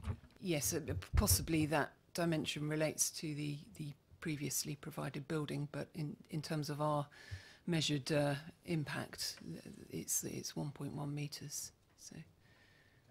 Sorry, I still Yeah. don't quite understand that. Can you just elaborate what you mean by that? Well, we've got CAD drawings of the existing dwelling, and we have obviously modelled the new dwelling, and the difference in height between the two is approximately 1.1 metres to the ridge. Microphone, please. Thank you. Any more questions, Councillor Bound? Just a brief one. I mean, did you consult at all with any of the local people about the rebuild? It had been our intention to consult them. We submitted the planning application, or Ms Cooper submitted the planning application, and we were slightly caught out by the rapidity and efficiency with which the council officers sent the letters to the neighbours, because we were sort of waiting and waiting for the application to go in and to be acknowledged or validated. And then the letters went out to the neighbours. And I suppose we had intended to consult the neighbours or to forewarn the neighbours. And indeed, we sent the neighbours an email to that effect, that we wanted to do so. But of course, the letters from the council came back so went out for sooner than we had perhaps prepared for. We apologised to the neighbours about that in a couple of emails, and apart from the people who've objected, I don't think we've had any comment whatsoever from anyone else who lives in Plastow Green. Councillor Potter? I wonder if you could just help me out. Maybe I've missed it in the report, and if I have, my apologies to officers as well. But in terms of the distance between the dwelling you're now proposing and Plastow House, can you give me an approximate dimension? Would you know that? The officer's report, I think, says it's 66 metres, although we've, I think, shifted the house, or the design of the house, from the original drawing submitted to the amended one by about 2 metres, so that we don't interfere with a sycamore tree on the northwestern boundary. I mean, thank you, John. Glad to have it on record, and apologies, I say, to the officers not reading the report properly, but it's 66 metres about anyway. Yeah. Okay, it's a fair distance, isn't it, I guess, but thank you. Any more questions, members? Nope. Thank you very much. Councillor Radigan.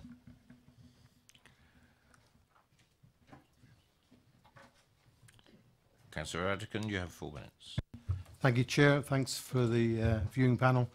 I understand the objectors' worries. Rexford House has caused a huge amount of concern, travel disruption, dirt, dust, and I accept that their concerns on this site may well have thought or influenced their objections. But this site on its own meets our local plan. It reaches SS6 for replacement dwelling in the countryside. And if you look on page 127, you can see it directly, the footprint that overplans the new development over the old development. I think it's been well situated. Those who were on the viewing panel will see it's the perfect site. Obviously, there are the downside is you've got to knock a whole building down and take away everything before you can construct a new one. But in terms of siting, this is where the house is and is no more impactful than the current site. It's 2 stories. I live in Hollycroft in Ashford Hill. There are 3 houses there that have this roof lighting for loft accommodation. It's not caused any problems, and that is within this parish. I believe it's environmentally excellent, ground source heating, water preservation. All of those things are ticked and meet the things. I totally understand that there will be some disruption to the verges and to the movement of traffic within such a small hamlet. I get that.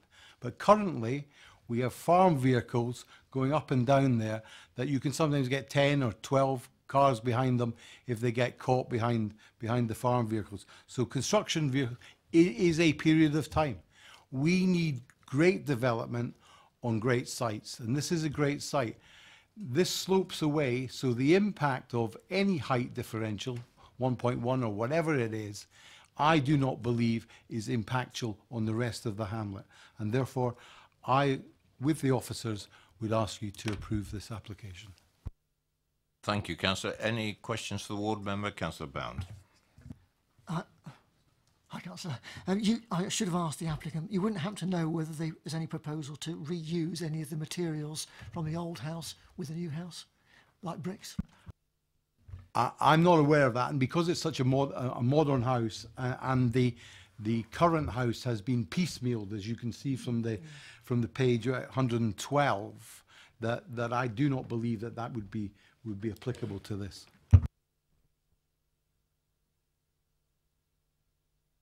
Any more questions to the ward member?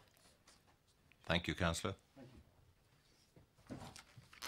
Now, before we go into questions for officers, officers are going to clarify, I think,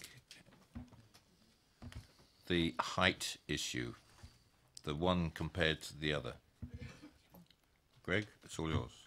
Thank you, Chairman. Yeah, we've just checked the measurements. Obviously, the site isn't level itself, so different elevations. There are different heights from ground to ridge height. When comparing the difference from each elevation, the difference that we have is 1.6 metres across the board. Can I take it that's an average, bearing in mind the fluctuating topography? That's elevation to elevation basis. So, okay. Yeah. Councillor Westbrook, did you want to ask anything else? 4 inches out to the report, that was all. Councillor George. Yes, thank you on that. I assume that assumes that the footings and the foundations are going to be exactly the same level on both houses. Is there any indication that the levels are going to be changed on the foundations or footings, please? There is a levels condition to ensure that there isn't any building up of the site.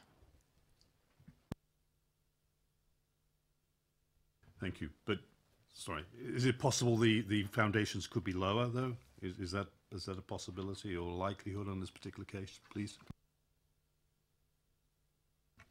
So in terms of the depth of the foundations and what they're dug to, or the actual finished ground level, the finished floor level?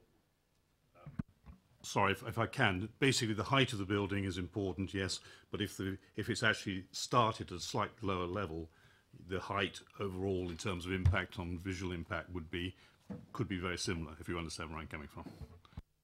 Sorry, the levels condition that's actually recommended requires that first of all we establish the ground floor level of the existing building, and then that is used as the basis for the ground floor level for the new building.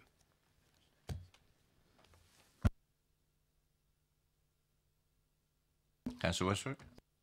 Well, yeah, I sort of get where Councillor George is coming from, because I think the architect's already said to us is 1.1, obviously using CAD and look at it, but obviously it's a visual thing. But I'm guessing what Trevor's just said is that the new build will be the base level starting point for measurement, and then you will take that to the height of the new measurement in relation to the existing height of the existing property. Is that right? Your datum point is the base of the new building to a height of the new building in relation to the height of the old building. Is that right? Right. This centres on condition 9 on the thing at page 121 of the order paper, which specifies that no work should take place until confirmation has been received by the LPA of the datum point of the existing ground floor level. So that's of the house as on site at this point in time. The development shall then be completed and thereafter maintained in accordance with the approved details, and no ground raising shall result from the replacement dwelling being erected. So in other words, the existing ground floor level of the existing dwelling is the datum point from which ground floor level of the new dwelling should be based. So it should not be raised relative to the ground floor level of the house that's standing there at this time. Councillor Potter, is this on this subject still? Okay. Chair, really, I mean, just accepting the fact, I think, really, I mean, in terms of all the juggling that we think we can do vis-a-vis foundation and I mean, we're talking about a 5-foot difference probably in the ridge lines of the two dwellings. I mean, putting on the line, it's either acceptable or it isn't really. The minor changes around the edges isn't going to make a lot of odds. Either that is acceptable or it isn't. I'll make my views known on that in a minute. But thank you. Councillor Robinson? Still on levels, I'm afraid. Can you tell us what the increase in the eave line is? The officers have come back. I may have to come back to you on that one, I'm afraid. Yeah. Fair enough. Okay, we'll come back to that. Now, unless there's another question on levels, any other questions to officers, please? No? Debate? And we will come back to the question here in a second. Councillor Bowen? I'll start it off. Sorry to stop you. Councillor Sherlock, you're another ward councillor. Do you want to reserve it now or leave it for debate? Thank you. My apologies. Councillor Bowen. Okay, I'll start it off then, Chair. I'm sure other people will want to contribute quite a lot. I mean, we visited the site on Friday. It's a beautiful location, and we met the applicant there, who has lived in the present building for a while. To my mind, looking at the building that was there, I had no problem with it. But on the other hand, I don't live in it. And it seemed to me, from what the applicant said, that, and I go along with what they're saying, no, not having any other evidence otherwise, that they couldn't actually make it work. And their solution is to knock the old house down and rebuild. I personally don't have any problem at all with the increases in size of the building. I think the plot takes this new build, albeit it is quite a lot higher. But the nearest buildings to it are quite some considerable way away, including Plastow House, where one of the objectors came from, at 66 metres, a considerable distance. I appreciate that Plastow House sits higher, but on the other hand, the new build will sit much more low in terms of the landscape. I can also understand their concerns about the time that it's going to be taken to be built and the disruption around and about. But as Councillor Rattigan said, this is, albeit a long sort of temporary happening. and things will improve once the house is built. So personally, I don't have any problems with this build, and I will be voting in favour of it. Thank you, Councillor Bound. Anybody else? Councillor Mike Westbrook. Yeah, thank you, Chair. I agree with everything Councillor Bounds just said. I think the thing that stood out was the fact that it was very piecemeal. One of the things I did like about it was what the applicant said in relation to bringing it up to date in relation to not using oil, ground source heating, rainwater capture, solar panels, and obviously more usable space for them. But I thought, we were talking earlier about bringing things up into the future and next generation, and I think to me that was one of the things I quite liked about it. I felt the plot was pretty big, and I didn't think it was going to have any impact on that. Okay, there is a slight height difference.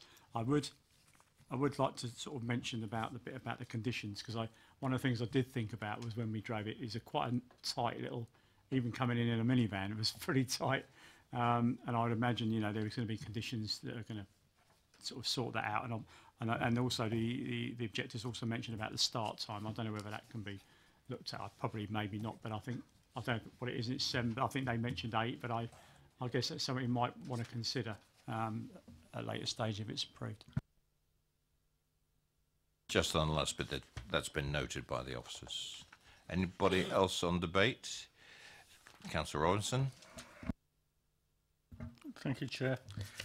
I looked at the figures that were given. I can't remember which page they're on, but we're looking at approximately a 40% increase in the volume of the overall property, which, bearing in mind the size of the plot, I think that's perfectly reasonable. Looking at what I think is what's given as the east elevation, I haven't got the figures for the eave heights yet, but the eaves are as low as possible. They're actually cut down through into the first floor bedroom, so the roof looks actually bigger than it is. So they've kept the eaves down, which as low as they can, which reduces the bulk as much as possible. And looking at this, I go back to the first one that we looked at, which I abstained on because it was a replacement dwelling, which needed doing. I didn't vote on it because the design was, I couldn't quite get my head around the design. I think it's probably an easy way to put it. This is a very, very traditional design. It's a very traditional brick-built building. And I think, given a couple of years, relatively short space of time in the life of this house and all the others around it, this is just going to blend into the landscape. As for the issues with the mess and chaos that the construction causes, well, everybody here lives in a house, and I'm sure every house that was built caused chaos and mess and inconvenience for the neighbours, no matter how old it is. Certainly all the big estates that we build cause absolute chaos. So if we take that into account too much, we'll never build anything. So I'm happy to recommend the officers, propose the officers' recommendation on it. Thank you. Anybody else for debate? And I'll say, is there a seconder? There's a seconder, Councillor Mike Westbrook. I'm going to stop that there, and the officers are going to have a quick chat on the eaves heights that were asked for. So the existing dwelling has multiple different eaves heights, but taking the main eaves height for the main part of the dwelling, that sits at 5 metres, whereas the proposed is in a range between 5.33 and 5.48 metres. Small difference, yeah. Councillor Sherlock, give you the opportunity to speak now. Thank you, Chair. Well, just briefly, it's a bit of a dog's dinner in the street scene on the outside of this house, and a bit of a rabbit warren inside. And I think what they're proposing is very commendable, and I will be supporting it because it's already been proposed and seconded, hasn't it? That's all. Thank you. Thank you for that. Any other comments before we go to the vote? It's been properly moved and seconded for approval. All those in favour?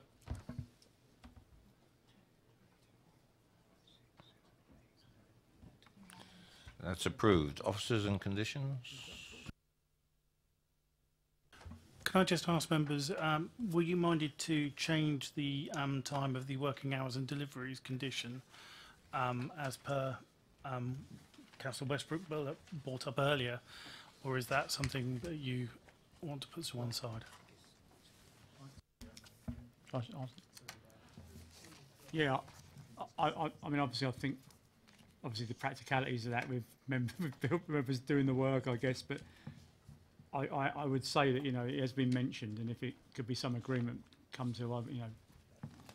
The conditions that are proposed on the officer report at page 124 are do set hours of work and hours of delivery. There are standard hours of work and delivery conditions that we apply.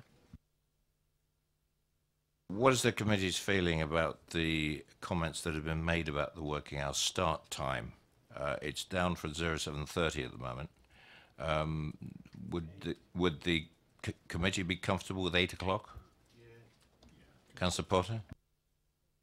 Sorry, I only make the obvious point. I mean, 7:30 is the norm, I think, really, in regard to construction, the dwellings like this. The more you delay the start, the longer it takes to build a house. But, you know, I don't know how far you want to go on that, really. You could just build between 10 o'clock in the morning and 2 o'clock. Take quite a while, wouldn't it, really? But I wouldn't think 7:30 is unreasonable, personally.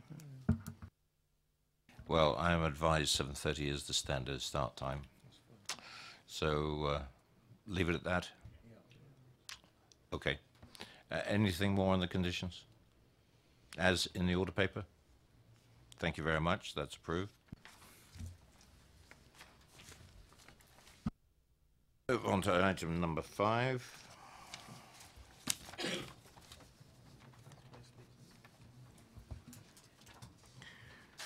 No speakers, and if officers like to introduce it.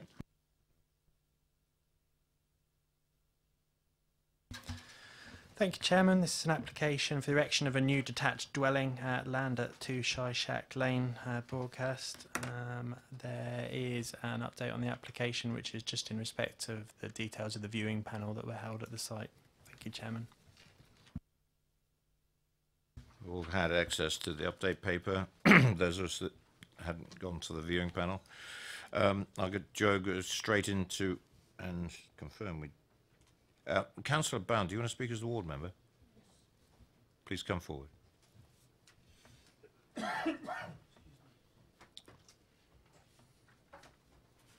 You have 4 minutes.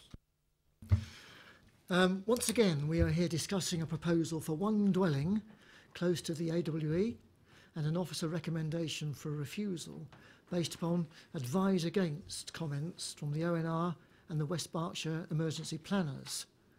That then triggers consideration of a proposal against SS7 of our adopted local plan. As I have said here in this forum many times before, Tadley and Borgus gets precious little new build because of that standard advice that then triggers SS7. We need development in Tadley so that local people have choices in where they live. It also allows a little inward movement of people so that there's some growth and regeneration. I take the safety of my residents very seriously, but I don't believe that the population increase emanating from one dwelling is going to have such an adverse effect on the emergency plan, bearing in mind also that evacuation would be a very last resort, and as we know from the Boundary Hall appeal and the Secretary of State's decision, evacuation was deemed extremely unlikely. Standard advice given to all residents in close proximity is go indoors, close windows and doors and listen to the media.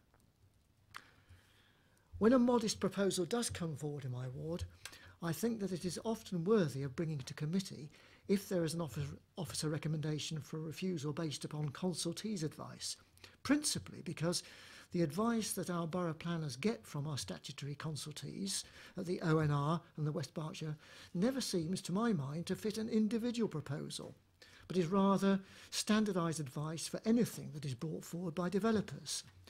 from small two-bedroom dwellings, such as the Pine Cottage development that we dealt with a couple of months ago, to a larger development that was not in my ward actually, for an affordable housing scheme in Pamber Heath Road, dealt with perhaps 6 months ago. When we don't follow their advice, they don't challenge, and that perhaps tells its own story. This proposal is for a single dwelling to replace a rather dilapidated barn structure in a residential location. I believe that the perceived harm that the extra population emanating from one modest dwelling would have on the emergency plan is far outweighed by the positive outcomes for Tadley.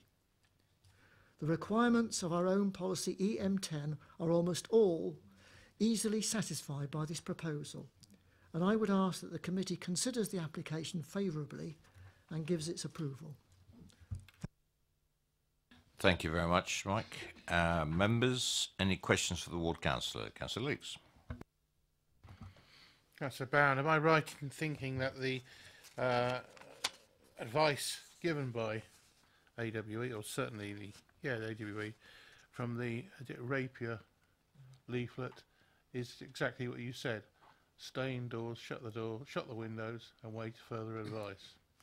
And I have lived there 64 years, and that's never happened, thank God. Well, I've lived in the area for that length of time, Councillor Leeks, and I've never known anything happen over there, but that is the advice that we are all given in the area, as I understand it. We're all given a booklet, and that's what it says. Any more questions, members? Thank you, Councillor. Questions to officers? My only comment is we've been here before. Certainly, Mike. Off you go. Thank you, Chair. Just point of clarification, just picking up on Councillor Bowen's comment about the response from the ONR and other consultees. The responses often appear standardised. I appreciate the language used in the consultation responses often advise against and things like that. I can certainly assure the committee that each application is looked at individually. They do take into account a number of considerations, including distance from AWE, possible means of access, the type of development proposed, so the scale, intensity of that use, etc. So all those factors do go in.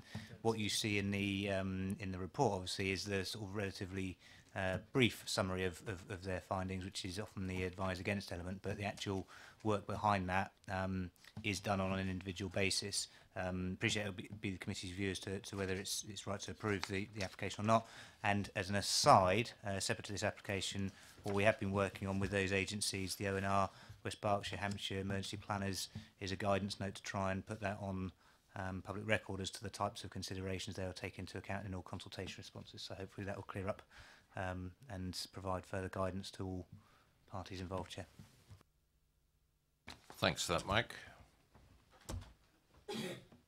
Questions to officers? Councillor Leeks. So we're looking at one dwelling, and they didn't object to 125 residential home. Is that correct?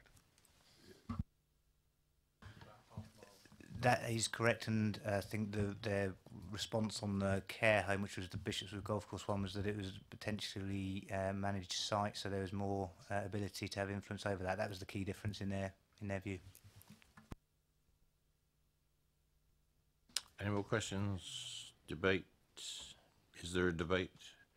Councillor Potter.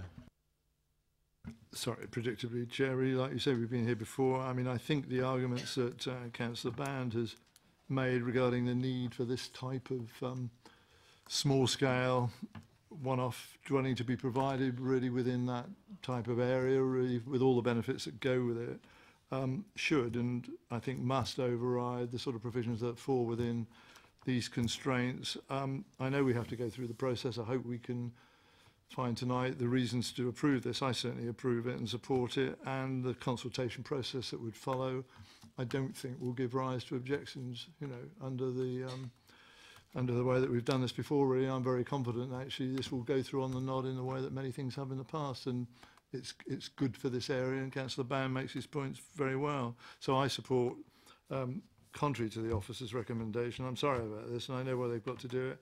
but I support the application before us, and I'd like to see it approved, Chair. Thank you. Councillor Sherlock. I'd like to second that. Right, I'm taking Councillor Potter as a proposer. Nod. Yes, sorry. And Councillor Sherlock as a seconder. Councillor Leeks. Don't look at me like that, Chairman. I am for it. The only sad thing about this is that the old barn is going to go, and you can see it. I used to pass this on my way to school, and the name Shy Shack was originally given to it because that's where the Shy Shacks were for the fair, Coconut. And the part of history says, I'm very sad that it's going, but you've got to live. You know, I believe the gentleman who's there who owned it has passed on. And I'm sad to see it go, but I appreciate that it has to. And one day it will fall down. And no, let's make some good use of it and make it into a nice. So I'm for it. Thank you for the recollection. Maybe you can get together with some people and get a blue plaque put up as the Thigh Shack. You never know. You never know. It's a local Tadley historic site. Yes, thank you for that. My only comment is, in the street scene, as I drove down there, it doesn't fit anymore. It's that certainly doesn't fit, and I think this is a very good concept of how to improve the site. And yes, I'll certainly be supporting it. Now, is there any more comment before I put this to the vote? Well, there better be, because we need reasons for approval before we get to the vote to contrary the refusal. And I'm going to look to the officers, because this one is against standing advice, and we can't as a committee overturn standing advice. So I will, and we've done it before, so I will leave it to officers to advise us. Yeah, thank you, Chairman. Just listening to the debate, I think there is enough there for us to understand members' viewpoints in terms of the provision of a single dwelling house and the benefits of a small single dwelling house coming onto the market in the local area, with the benefits outweighing the constraint and the limited likelihood of an impact, and also the removal of the building that isn't seen to fit within the street scene any longer, having run its course. So I think that we've got enough there. Thank you. Will there be any Yeah, I'll do the vote. We'll do the pre-commencement. Do you want the pre-commencement now before the vote? Preferably, officers. Well, I'll take the opportunity to run through all of the proposed conditions whilst I'm at it. The proposed conditions in the event of a recommend or a resolution of approval would be for the development to be carried out in accordance with the approved plans, the standard 3-year time condition, a materials condition once development is above damp-proof course, so rather than being a pre-commencement condition, a contamination condition requiring details prior to the commencement of development. Otherwise, it may not be known what is actually on site before any of the works are undertaken, so there could otherwise be a potential for contamination to be spread. The second part of that contamination condition requiring that development isn't brought into use until any works to remove contamination are complete. Hours of construction and deliveries, as per the previous item. A biodiversity condition requiring adherence with the ecological appraisal already carried out. Requirement for parking of 3 vehicles. Construction method statement, again, is a pre-commencement condition, requiring details of how the construction process will be managed to ensure, and that's a pre-commencement condition, so as to ensure that those activities are known and appropriately planned for from the very start of work, and a water efficiency condition, and then permitted development rights removal again to ensure that the development that's carried out and is completed and therefore there exists thereafter without an application, unless there's an application to us, is as members will have approved. I've outlined which of the pre-commencement conditions. Obviously, the resolution for approval would be subject to agreement with the applicant on those pre-commencement conditions. So be delegated to the head of planning and infrastructure for those conditions to be agreed before the decision could be made. Thank you, Chairman. Thank you very much, Greg. And members, it's been duly moved and seconded for approval. All those for approval?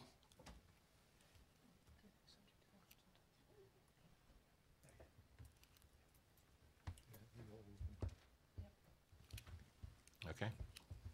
That's approved. We've had the condition. Is there anything to add, officers? Yeah, thank you, Chairman. Just to confirm that is approved, subject to the agreement on the pre-commencement conditions, and also subject to a 21-day consultation with the ONR as to whether they wish to have the matter reported to and determined by the Secretary of State. Thank you, Chairman. Thank you very much. Move on to item number 6. And if I can ask Graham Hewitt and Barbara Bedford to come forward, please.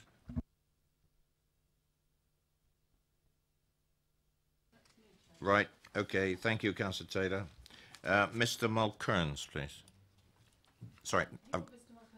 Yes, please.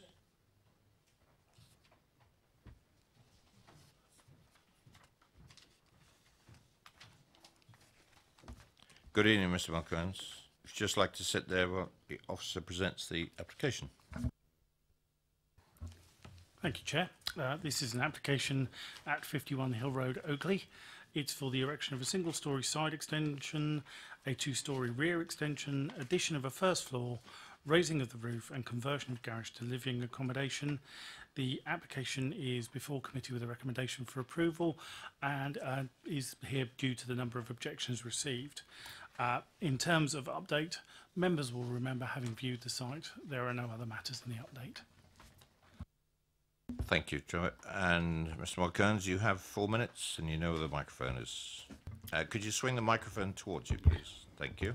Good evening. Thank you for the opportunity to speak to you all. As the application has been brought forward to the committee due to the number of objections received from both the Parish Council and other interested parties, on behalf of the agent, Leon Mulkerns Architects, and the client, I would like to comment on the issues raised. The first of which being the size of the extension.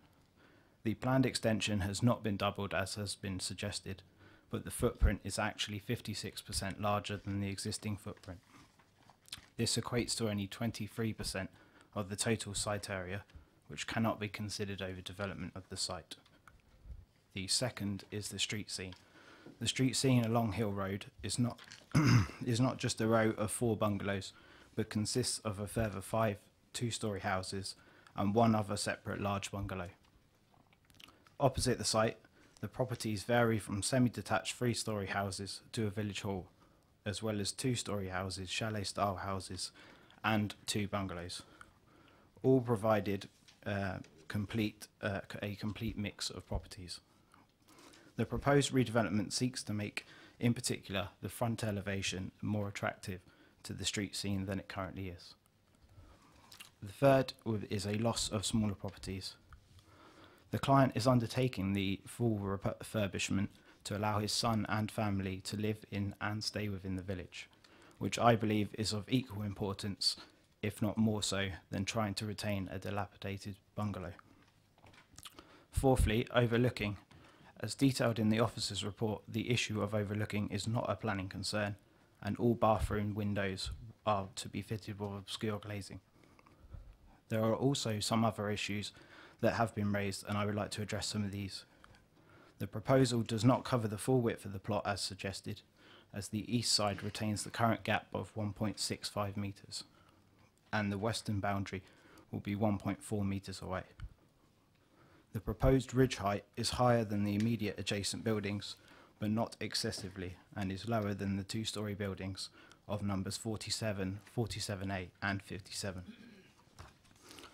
Detailed discussions about the project have taken place with the planners, and amendments to the size of the first floor have been undertaken.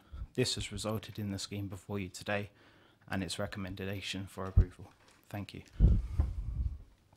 Thank you, Mr. Mulcairns. We met Mr. Mulcairns on site. We didn't meet you. Could you just explain your, did you work for? Yes, as you probably are aware, I'm his son. I'm also a chartered architect as well. So I do work for him at times. Yeah, and I've been involved in part of this project as well. Thank you very much for that clarification. Yep. Questions for the applicant, members? Nope. Oh, thank you very much. Councillor Taylor, please.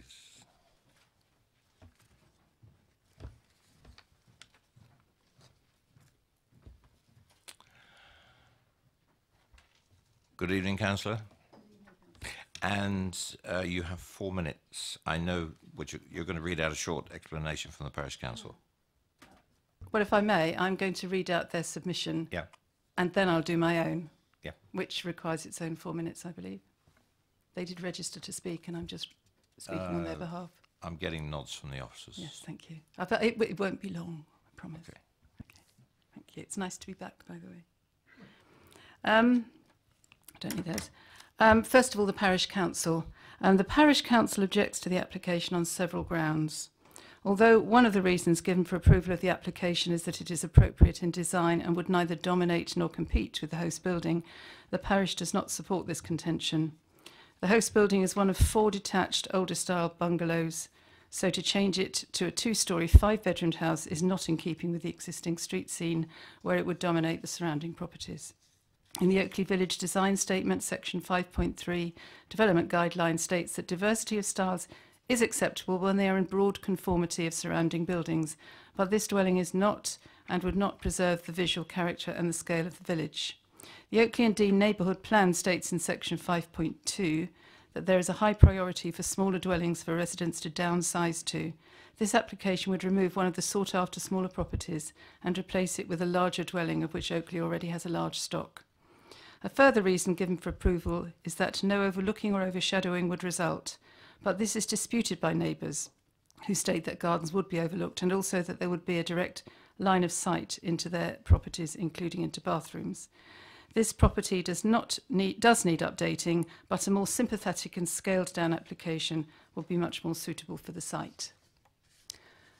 So there endeth the parish submission, and I'm happy. I mean, I'm flowing with the Parish Council, so it'd probably be appropriate to take questions at the end of my submission, if that's okay. Yeah, I was going to suggest that anyway. Okay. So off you go on your own.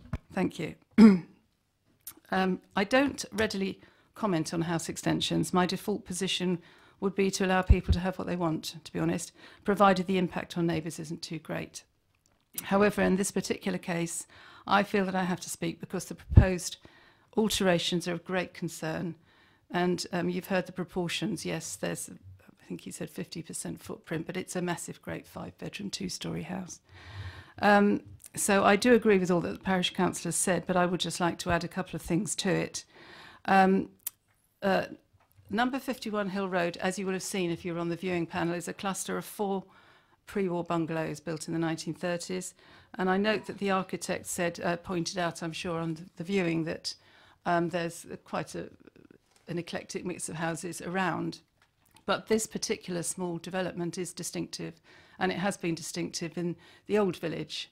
This village grew tenfold during the overspill period, tenfold, and by my calculations that means that 90% of the houses are from that period and just 10% of the ones like these, which are left from the old days. So a bungalow development creates a particular ambience in the street with a sense of openness and visible sky. To break into this row with one becoming a 2-storey house would completely ruin that ambience that people have enjoyed all those years. And when you live in a cluster of bungalows, there is actually nothing more disturbing, and we've had this before, than seeing the one next door growing into a two-storey house. The irony is that Oakley, as you will have heard, is awash with 3, 4 and 5 bedroom houses, without the need to wipe out bungalows to achieve even more. Bungalows are the very thing Oakley needs, and as developers always seem to be extremely reluctant to build bungalows, we desperately need to keep the ones that we've already got. Oakley's demographic, like many places, has changed over the past 2 decades, and we now have a population with an older average age and a lower proportion of families. So the consistent cry of the people, and I've heard this time and time again, is build us bungalows and smaller homes.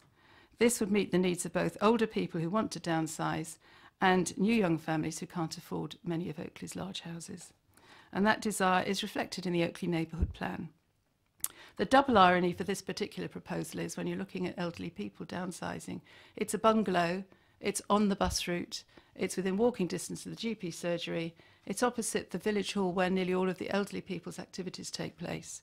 It ticks all of the boxes if people want to downsize to a bungalow-sized building. But now, of course, as I say, the proposal is to build an enormous property instead. So you can pick around the neighbourhood plan and their policies and try to make a case for this application. Policies are about larger developments, which is what the neighbourhood plan was required to do. But as with all our policies, and I've looked at many, many ones over the years, what really matters is to discern the fundamental desire and intent of those policies. And you have to read around the whole plan to get that. Just under a minute. If you read the Oakley Neighbourhood Plan, the desire is to change the ratio to achieve a higher, not a lower, percentage of bungalows and smaller homes. And that's absolutely clear. Okay, so to give some formal reasons for refusing, if that would be helpful, could I direct you just to the following? First of all, it is contrary to EM10, in particular those sections that require that in section 1B, development proposals respond to changing social conditions. This one doesn't. Section 2 says the proposal should respect the amenities of neighbouring properties. And section 2A, proposals should, quote, positively contribute to the sense of place and existing street scene, taking into account all relevant SPDs and community documents. So here are those community documents. It's contrary to the overall intent of the neighbourhood plan, as described in section 5.2, which is to increase the number of smaller dwellings and bungalows, and it's contrary to the village design statement, which looks for a broad conformity in clusters of buildings. Thank you. Thank you very much, Councillor, and thank you for the helpful references. Members, any questions to the Ward Councillor? Councillor Potter. Hello, Councillor Taylor. Oh, sorry. I just wanted to reminisce, if I can, about Hill Road, because I didn't go and see this particular application, but I know Hill Road. I mean, you were calling it, I think, eclectic, but my knowledge of that area is that, I mean, whilst there is this, quote, cluster of bungalows, there is a mix, isn't there, of houses of single-storey, two-storey, 3-bed, 4-bed, some with dormer windows, a mix of, I mean, looking at whatever I might describe as the street scene, it isn't just the small grouping of 4 bungalows that form that street scene. There's a whole range of things in Hill Road, isn't there, really? Yes, you're quite right. There's all sorts of houses along that particular road. It's a very long road. It extends right down to the pond. But obviously, I am looking at this particular small stretch of street scene, which is, it's part of the character of the village, to be honest. It's been there since the 1930s. And it's a vital part, I think, of the character of the village. And to see a huge 5-bedroom building emerge there would completely and utterly ruin it. Councillor Brown. Right. Your term enormous, huge. My looking at the front elevation, for instance, doesn't give me the impression of huge. So where does your thought on this huge, enormous come from? I'm probably exaggerating for the sake of making an emphasis on this, and you're probably right. If I say enormous and huge, I probably am exaggerating. But just simply suffice it to say a modest bungalow will become a 2-storey, 5-bedroomed house of the size that 5-bedroom, 2-storey houses generally are. Any more questions for the ward member? No, thank you, Councillor. Members, questions to officers. Councillor Mike Westbrook. Yeah, thanks, Chair. Just picking up on that theme, really, which has already been raised. The officers' report, page 144, in the assessment, talks about Hill Road is characterised by bungalows, chalet bungalows and 2-storey dwellings, and as such the development would not appear out of keeping in the wider local area. I think from the site viewing, I understand what Councillor Taylor's saying about that short section, but as we stood there and looked around across the road, I don't know if we've got a visualiser of that, but I was pretty sure that's what I experienced, but I'm just wondering if officers can just confirm that for me, please.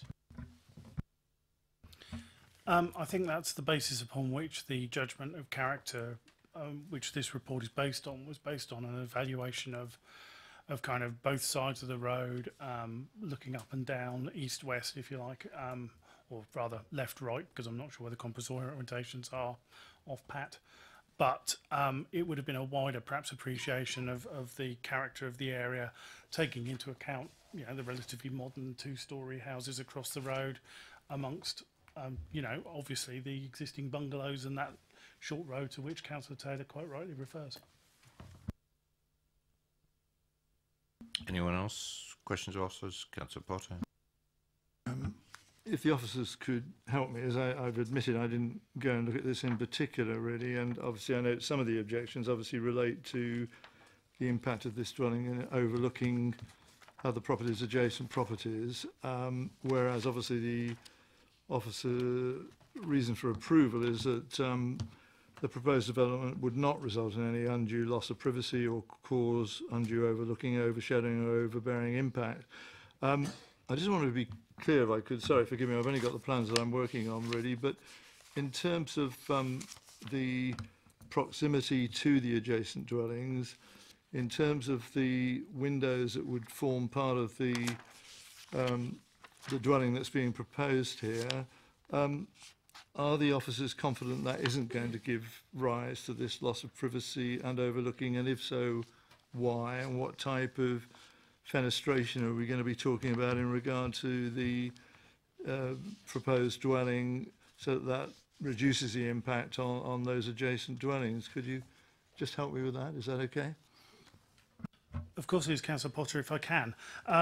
With regard to the ground floor fenestration to both side elevations, due to the nature and scale of the boundary treatments, which is generally sort of 1.9, 1.8 metre fencing, it's not considered that would lead to overlooking to the detriment of neighbours, because of the, you know, the quite normal sort of barriers between ground floor levels.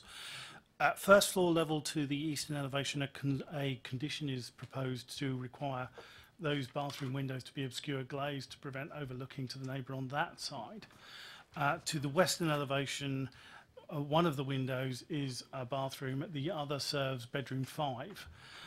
In looking at the planning history of the property on that side of the proposed dwelling, it was noted that there was no windows within that property on that side elevation facing the house proposed, and that the windows concerned would actually look primarily down on the roof slopes of that property, without and due to their positioning would leave, you know, the what you might describe as the most intimately associated amenity areas, i.e. the sort of back garden immediately outside the back door, if you like, the bit where most people would expect to be able to take a cup of coffee in the morning without being observed, would leave those unobserved.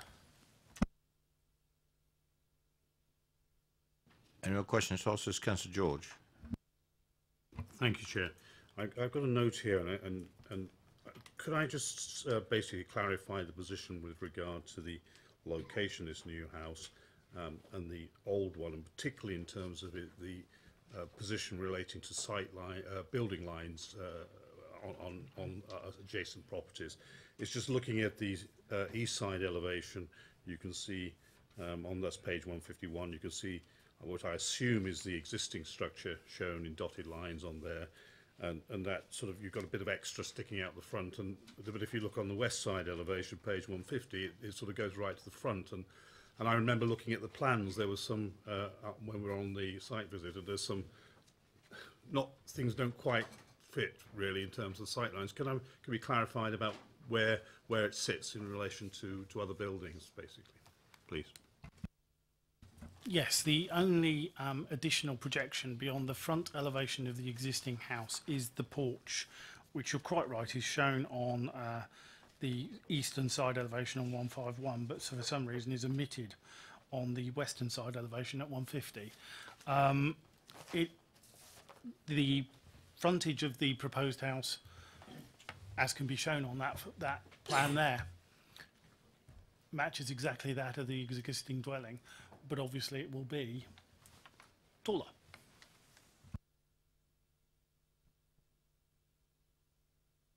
Any more questions for officers?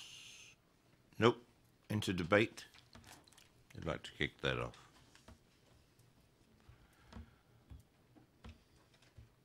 Councillor Potter, followed by Councillor Sherlock. I intend to support the officer's recommendation and support the approval of this application. I obviously heard and listened intently to what Councillor Taylor said, but I mean, I think that, I'm not sure I like words really, in terms of the sort of socio-economic issues that apply to the retention of a current housing stock and who might want to move into what. It doesn't work that way, and whilst all of us, I think, would generally accept the fact that we don't have enough bungalows throughout the whole of the borough, to be frank, really. And I'm sure that's true of Oakley. It doesn't always nicely fall that one way or the other, inverted commas, the right people are going to occupy the right houses at any particular time. And the simple fact is that it is a regular occurrence for smaller units of accommodation to be converted into larger units of accommodation. And I don't know what the sort of knock-on process of that is. It varies depending on, you know, who those applicants are in those circumstances. But broadly, that's what's being suggested here, I think. I don't think it's totally out of keeping in terms of the local environment and the street scene. I mean, we've had some exchange about that. I don't see it in itself as being an overdevelopment of the plot. I'm comforted by the officer's advice regarding overlooking and the like and overshadowing, and therefore, putting it on the line, I don't think there's any good reason to reject this application, and I support the officer's recommendation for it to be approved, Chair. Thank you, Councillor. Councillor Sherlock. Thank you. I don't think that this proposal is out of different from the rest of the street scene. It's very eclectic, as Councillor Potter's just said, and I will be supporting approval of it. Thank you. Thank you, Councillor. Councillor Mike Westbrook. Yeah, I'll be supporting it too, Chair. I think one of the things that stood out to me is the actual, from the site viewing, is the condition of the current building. I think it was in a bit of a state. I think I walked in on the word dilapidated. I think it's probably about right, really. And I understand why the owners want to try and shape it up and move it out and extend it out over there as well. I don't think it's going to be detrimental, and I think it will fit in, as the officers have put in the report, quite nicely with the rest of the other mixed properties along there. But it's certainly, from my view, it would be an improvement to the area. Thank you. Anybody else? Right, do I have a proposer? Do I take it from you, Councillor Potter? And Councillor Sherlock for a seconder? It's been duly moved and seconded for approval. All those in favour?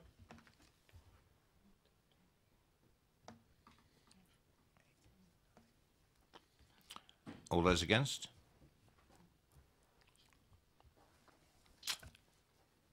I'm not voting. That's approved, officers. Thank you, Chair. Just to confirm, that application is approved as per the order paper.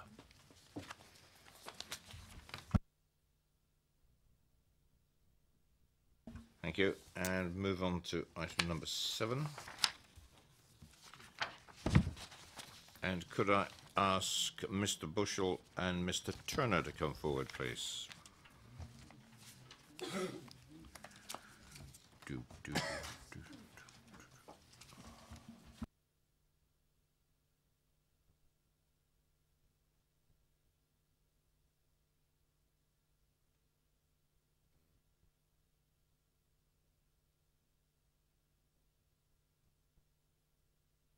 Gentlemen, good evening. If you'd just like to sit tight and we'll introduce the application. Thank you, Chairman. The application is for the erection of a front extension, first floor living space, by raising the ridge height and the erection of a part rear first floor extension and the installation of a wood stove and flue. It's a site at Silver Ring, 13 Manor Road, Sherborne, St John. There is no update to this application. Thank you, Chairman. Gentlemen, you have 4 minutes between you. It's the microphone is the silver button down the bottom. Off you go. Good evening, councillors, ladies and gentlemen. My name is Malcolm Turner and I live at 15 Manor Road. I am reading this statement on behalf of my neighbour who lives at 11A Manor Road, a detached bungalow to the north of the application site. This proposal is not substantially different from the previous application. That was refused due to its overbearing impact and the loss of light affecting my property. As a result of existing ground levels, the main reason for refusal was the overall height of the development. The committee report states that the main structure of this proposal would be 6.8 metres high. This is exactly the same figure as the refused application and has not been reduced.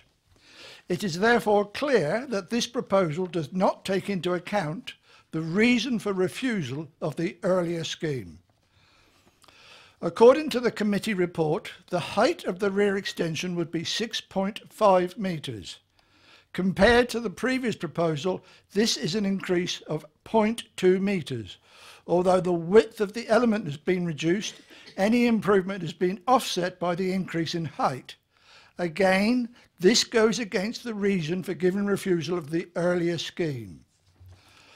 Along with these comments, it should also be noted that this application increases the depth of the rear extension by around 1 metre and inserts a rear dormer.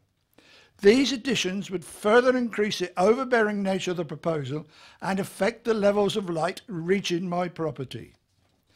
It is important to note that the committee report is misinformed in relation to the height of the existing bungalow.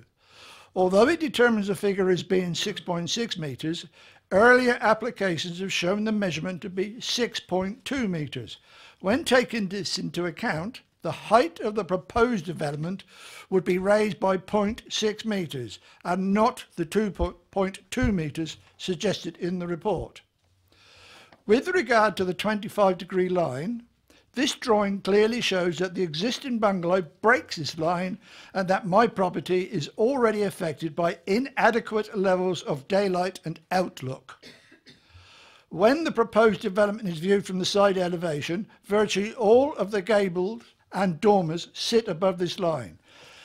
This overbearing mast would stand 8.4 metres above my bungalow and would significantly reduce the level of light reaching my property. My immediate outlook would be also severely affected. In conclusion, the main reason for the refusal of the previous application was the height of the development. Since the committee report confirms that the level of the roof has not been reduced, it is clear that this scheme fails to improve upon the previous application in this respect. You have 1 minute. As such, this extension would have a very dominant and overbearing presence that would significantly affect the amount of light entering my property. For those reasons, I strongly urge the committee to refuse this application. Now, that's Mr. Bushell's views on it. I have a myriad of objections myself, but because of time restraints, I'm afraid I cannot enunciate them. Okay, you did have half a minute to go, but... well, I'm afraid that wouldn't be enough for what I would like to put forward. Understood. Thank you. Right. Members, questions to the speakers, please. Any questions? No, they're letting you off lightly. Oh. If you turn your microphone off, please, I'd be grateful. And thank you very much.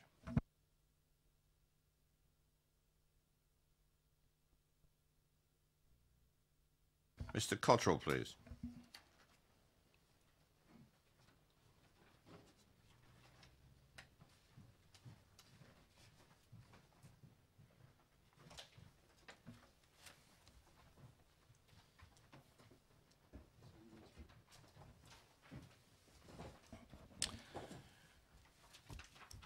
Good evening, Mr. Cottrell.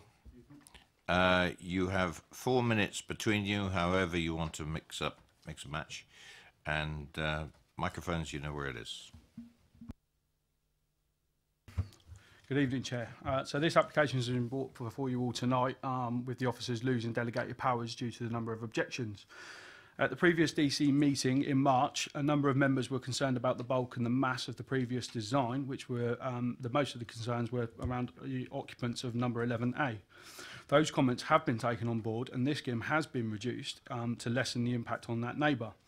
The previous single-storey side extension and garage have been removed, and the first floor extension has been pushed over and reduced in its overall footprint.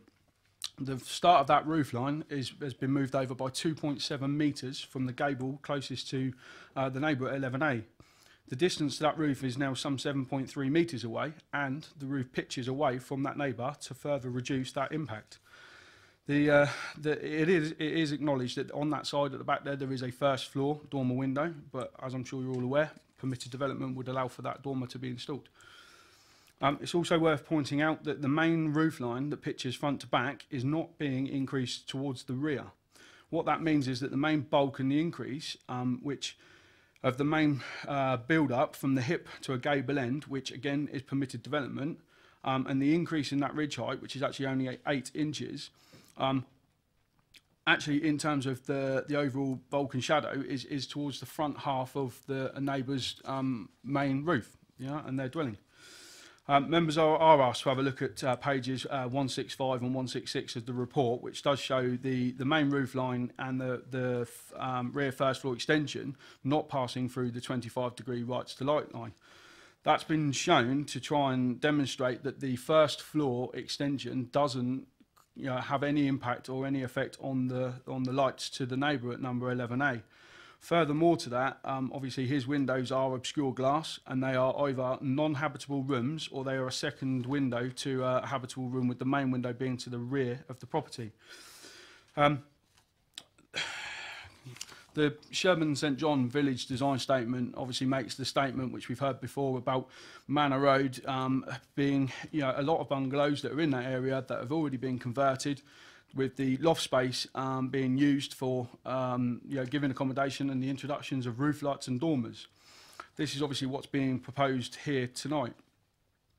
Having a look at the numbers of what's actually around this site in terms of the amount of properties that have already been developed, at the last EC meeting it was stated that this property is one of 4 in a line, which would be the only one that's actually developed. Well, stretch that out, 7 along that line, 3 of which have been developed. 2 opposite, 1 has already been converted, 1 has permission that was granted in 2016, which hasn't been actually started yet, but it has permission. You have the parish 1 minute. Didn't object to that. So to me, that's 5 within a very, very close proximity that are already converted with first floor accommodation. We took a walk earlier today up along Manor Road, just taking into consideration what actual properties were there. Out of 30 dwellings that we counted from the start of Manor Road up to number 26, which is where the road bends round to the left, 11 of those are actually already converted with first floor accommodation. So that's 1/3 of that section of Manor Road that's already converted. We haven't taken into consideration the little cul-de-sac or the big houses that are up around the top end of Manor Road. Also, in terms of the parcel of land at the right as you go into Manor Road, that's approved for 3 dwellings, which have all got first floor accommodation, and they're all chalet styles in terms of their appearances. In truth, I feel that we have addressed a lot of the issues that we had before, and we have reduced this scheme down. We've moved as much as we can to get away from the neighbour at 11A, and I ask you to approve this application in line with the officer's recommendation. Thank you. Thank you very much. Members, questions for the applicant? Councillor Potter. I think I'm probably losing the plot tonight in terms of some of the detail that we've had from everybody who's spoken regarding heights and dimensions, etc. But I do remember, obviously, the application going back to March of this year, and I think that was the 17/04165/HSE, which is referred to. It appears from the commentary of Sherborne St John Parish Council that they accept that this new application is an improvement on that. So I'm content with that. They say, I think they still have major concerns over the heights with the 25% rule. Can you just help me with that, really, in terms of that 25-degree line, the angle, the implication of that, you know, in terms of positioning of windows, dormer windows, etc., in regard to adjacent properties? What am I meant to be looking at there regarding that 25-degree line? Can you help me with that? Firstly, that's the first question I've ever been asked, so thank you very much for that. So basically, in terms of the 25-degree rule and the line that's shown, what you do is and it's within your own design guides, you take a line at 2 metres high, you prescribe that line out at 25 degrees, and anything below that line effectively does not affect the rights to the light to that property. Anything above it, that's cutting that out basically will have an effect on the light. So in terms of what I've shown, the front elevation, at the moment, yes, that roof already runs through. But that was something that when the houses at 11 and 11A were constructed, which there was an existing property that was knocked over and those two were built some years ago. Number 13 was already there, so that wasn't a consideration that was taken at the time when those ones were actually constructed. So in terms of then what we're proposing to do here, the actual ridge height, taking that up by 8 inches, which is 200 mil, which is in truth, which is all it actually is. But taking the hip to gable, that is permitted development. So if we weren't actually increasing the overall ridge height, that would be under PD. So in theory, that couldn't be stopped. The front dormers, yes, the front dormers, but in terms of the previous DC, and I like quoting people, so Chairman, you did say in terms of taking an existing bungalow, taking the roof up and sticking 2 dormers on the front would be an acceptable thing, and take that from the street scene and the front elevation. That's exactly what we've done. Turning it round then in terms of the rear part of this, the first floor element, and if you look at the rear elevation with the 25-degree, we don't pass through that line. So the back end of this won't actually affect the light by your own standards.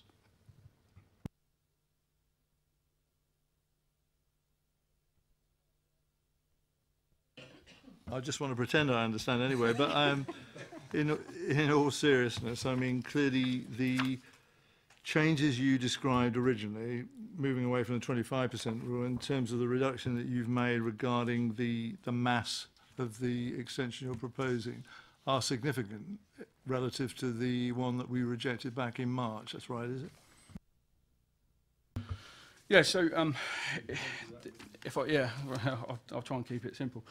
In terms of the extensions to the side, originally it was proposed to have a single-storey extension forming a garage with a ensuite above that. That's been removed completely. You'll see in the drawings up there. That's been removed. The extension to the back that was going to link into the existing garage, that element has been removed. So there's none of that on that side.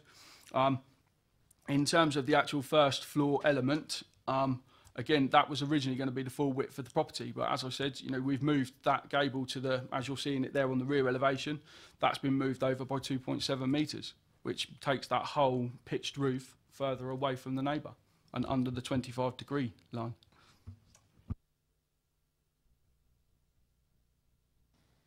And anybody else? Questions to the applicant? Nope.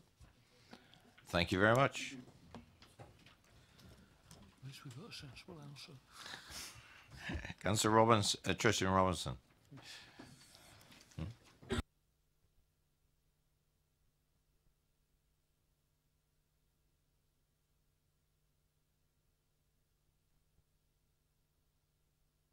Councillor, and you know the score, 4 minutes.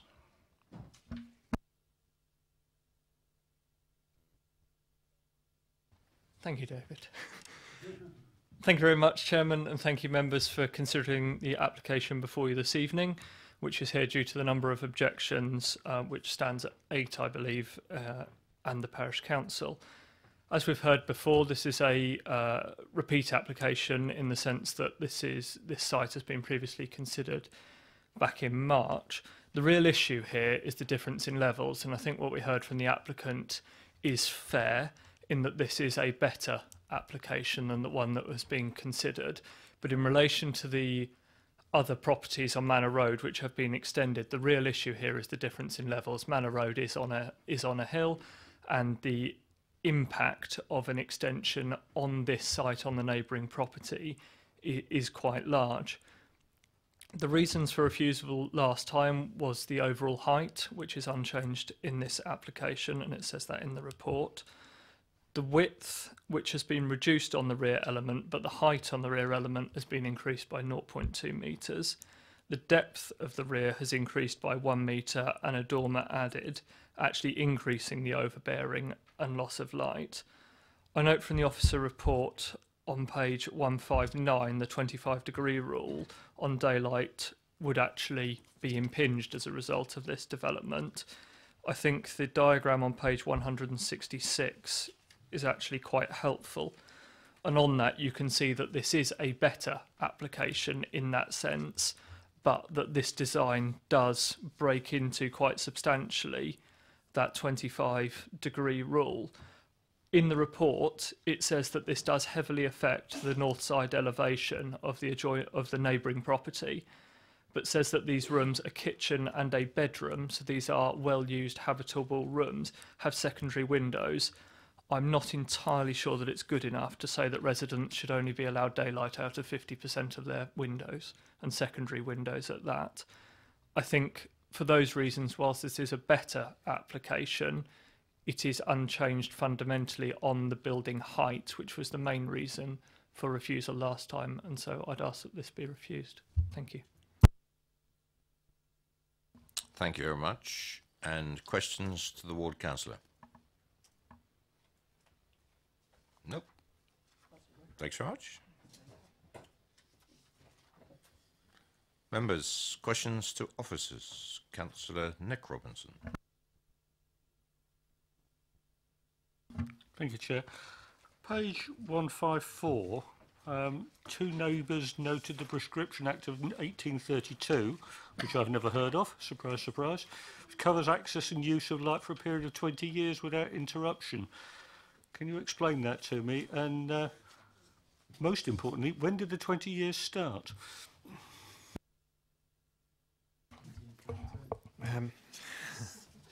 I'm afraid I can't describe the Prescription Act of 1832 to you.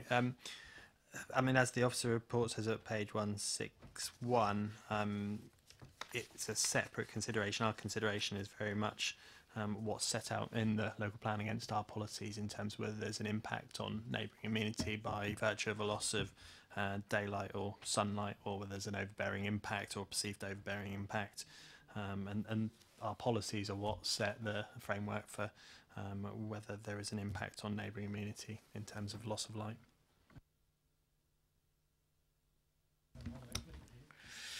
Hardly. Not in that time. Any more questions to officers? Nope. Debate?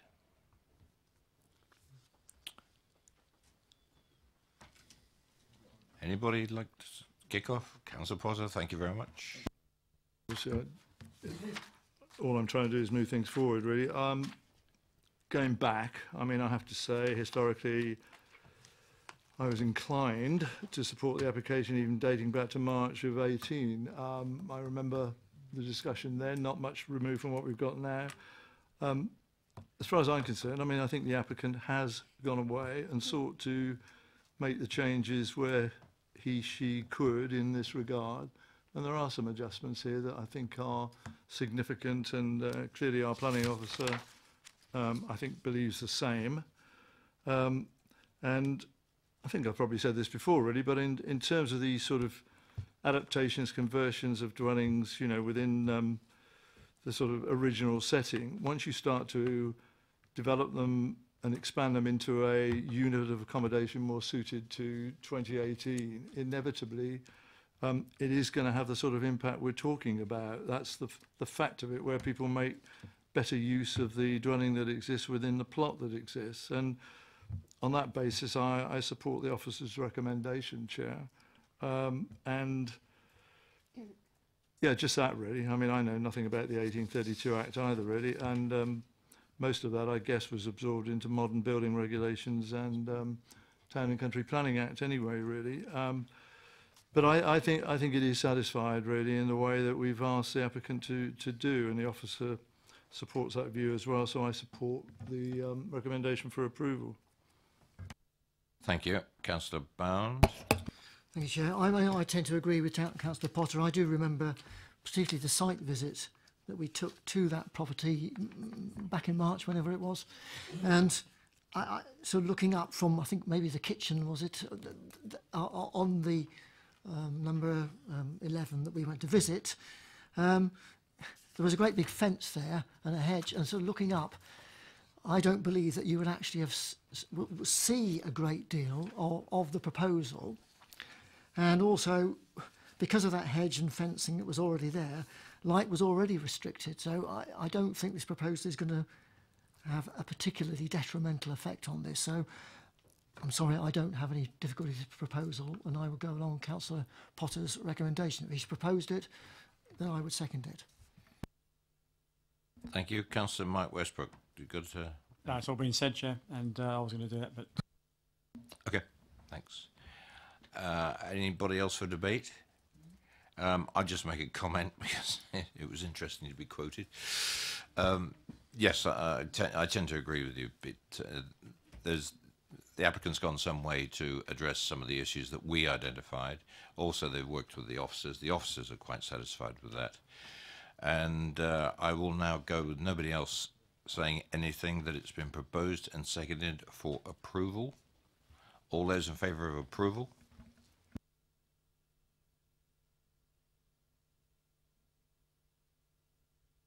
All those against? And an abstention? One abstention? Okay. The application is approved, officers. Thank you, Chairman. Just confirm that application is approved in accordance with the conditions set out in the main agenda. Thank you, Chairman.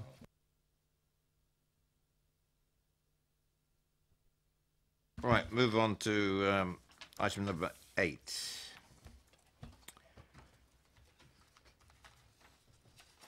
And if there's no speakers down, and I'll ask the officers to introduce the item, and we've got a couple of things to say about this as we go on.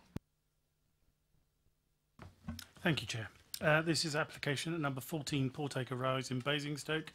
It's an application for the erection of a single-storey front extension, a first-floor side extension, and an extension to an existing loft room.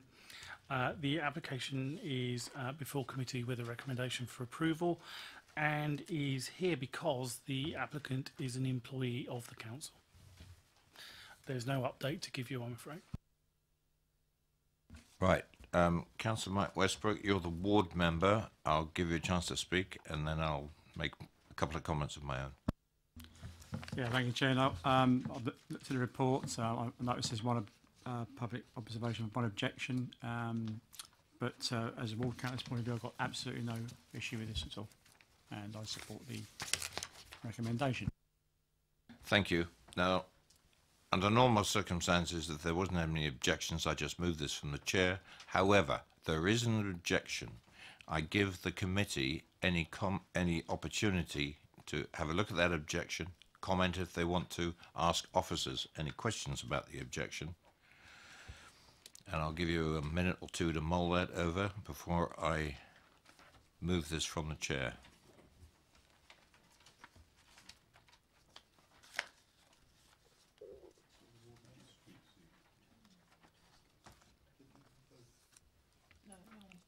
There's proposed here.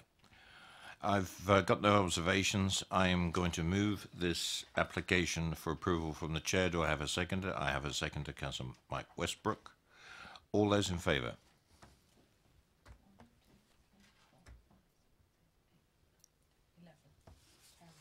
That is carried and it's approved, officers. Thank you, Chair. That is, an application is approved as per the order paper. Thank you. Thank you very much. We move to item number 9, and this is a tree preservation order. If I could ask Mr. Dave Harris, who's been very patient throughout the evening. And could I ask Mrs. Walker to come forward, please?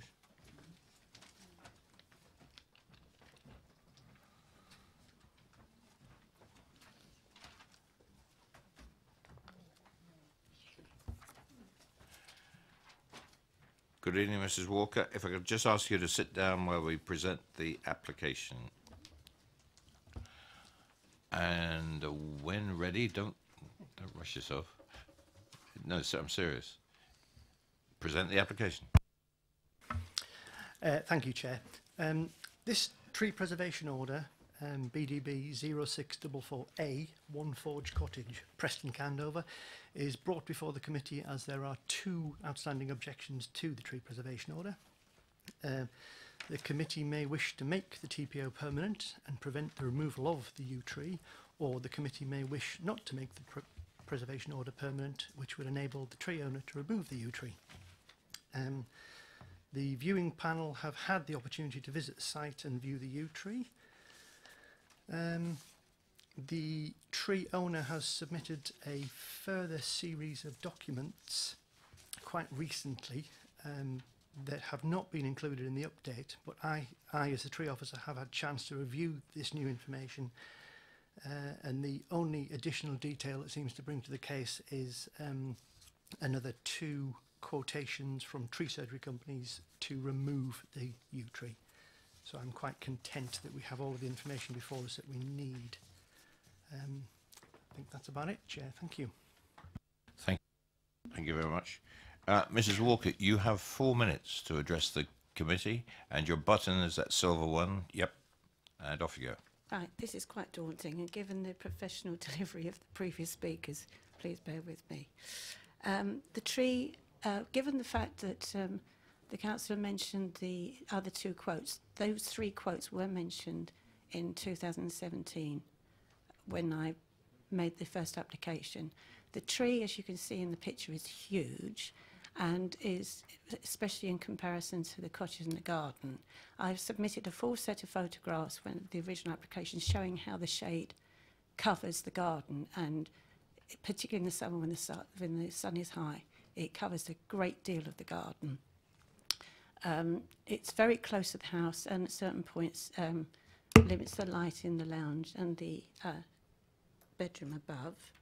The cost between felling the tree, a previous application was made by a previous owner and was granted. The reason they didn't go ahead was because they moved. So it has been granted in the past. The cost between felling the tree and pruning the tree is £36. There are 3 quotes, and that's the cheapest of the 3 quotes. I understand that, I'm going to read this bit because I'm a bit nervous. Whilst I understand the council's wish to preserve the integrity of the village, as the tree is situated in my back garden, immediately behind my cottage, its view from the village is limited. There's no pavement on the opposite side of my cottage, so there will be no walkers right through the village. There is no pavement on the opposite side, so there will be no walkers to view it from there. And when walking on my side of the road in the direction of the church, the tree does not come into view until you reach Dicker's cottage, which is Dicker's house, which is the house on the left, and then you reach my cottage, which is the one on the right. So the only full view to the village is that particular aspect, and it comes and goes as quickly as passing next door. There are views of the tree from other aspects of the village, but only a very small portion of the top of the tree.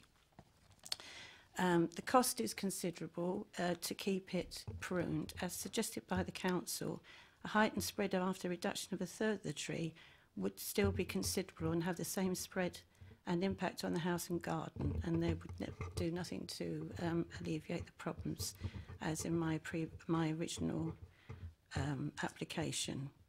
I understand the tree has been cut back in the past, but the growth since then has been vast, and this option is costly. The difference between, as I say, the difference between reduction and felling is £36, and reduction would be an ongoing cost because obviously that would continue to be required.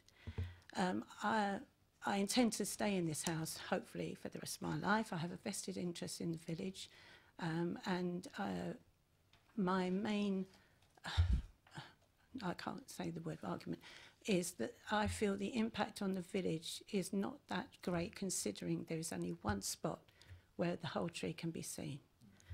You've got about half a minute. Right. I think I'm probably... I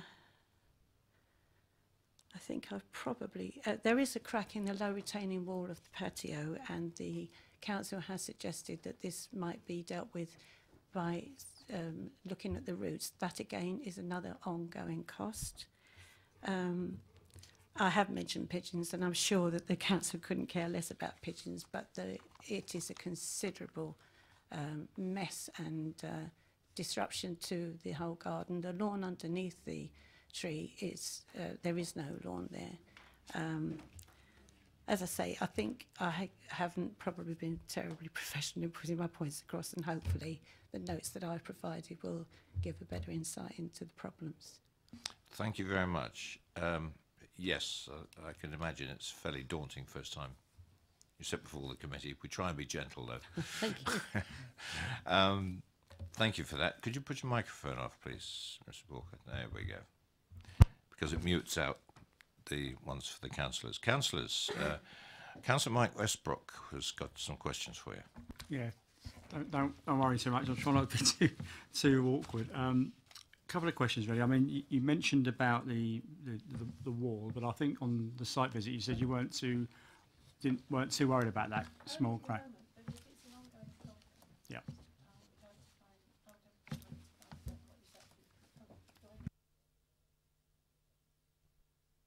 At the moment, it isn't a problem because the crack is fairly small, but it's an indicator of what could come in the future.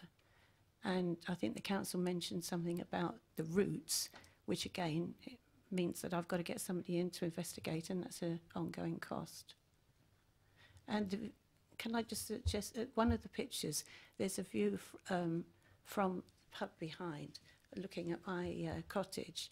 You would have to stand in the middle of the road to get that viewpoint. There is no pavement either side.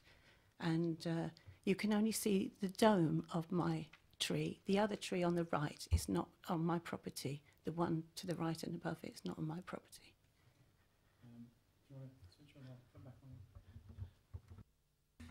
Yeah, one of the mentions in the report, and I think we went into the next door neighbour's garden. It talks about a neighbouring resident has also objected. Yeah. Okay. Can I just ask, because I had a quick look on Rightmove today, and I noticed that property is up for sale currently. So I'm wondering if that's obviously an issue now, but if obviously the residents are going to be moving next door, so it's actually probably just an issue probably going to be for you in the short term, or the long term, should I say. And you mentioned as well about pruning and felling. Obviously, from our point of view as councillors, we're looking at that as two options here, because this is about preservation of the tree. The branch work of the trees, and I'm sure we can ask the officer about this, is quite light, and and we're told in the yes, but we're told that there's an ability for it to take quite a bit of pruning, and I'm just thinking in the fact that obviously the tree's 100 years old. I wondered if pruning would. You say you're not for pruning, but if we were as a committee to say that we recommended pruning was something you'd be acceptable of.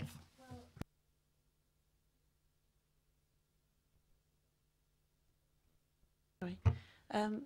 It's an extremely expensive thing to prune, and that would be an ongoing expense. And in comparison to felling, and even pruning would still create an awful lot of shade in the garden.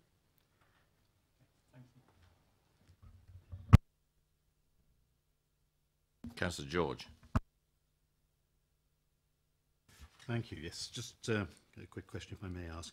Can I ask the wall that's sustaining some damage?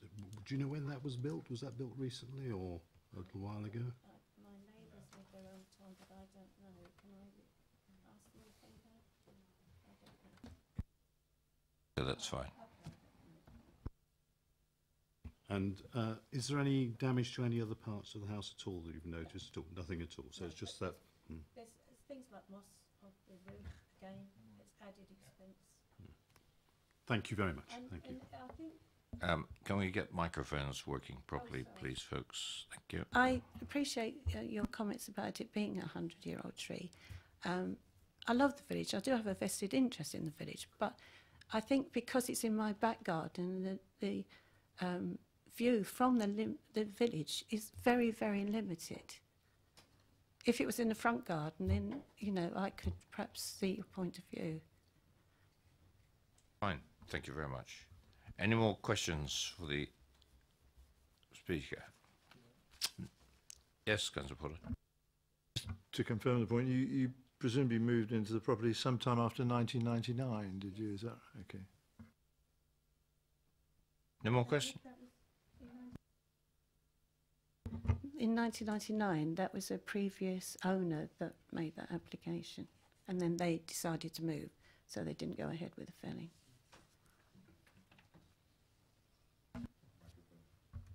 Thank you. Any more questions?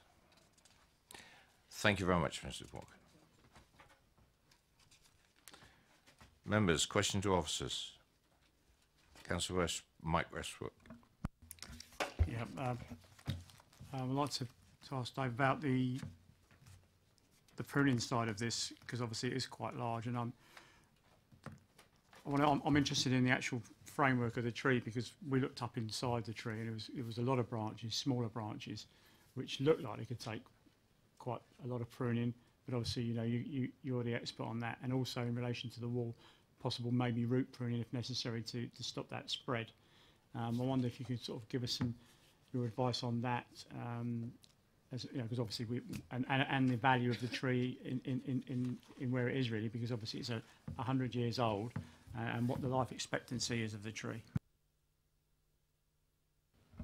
Thank you.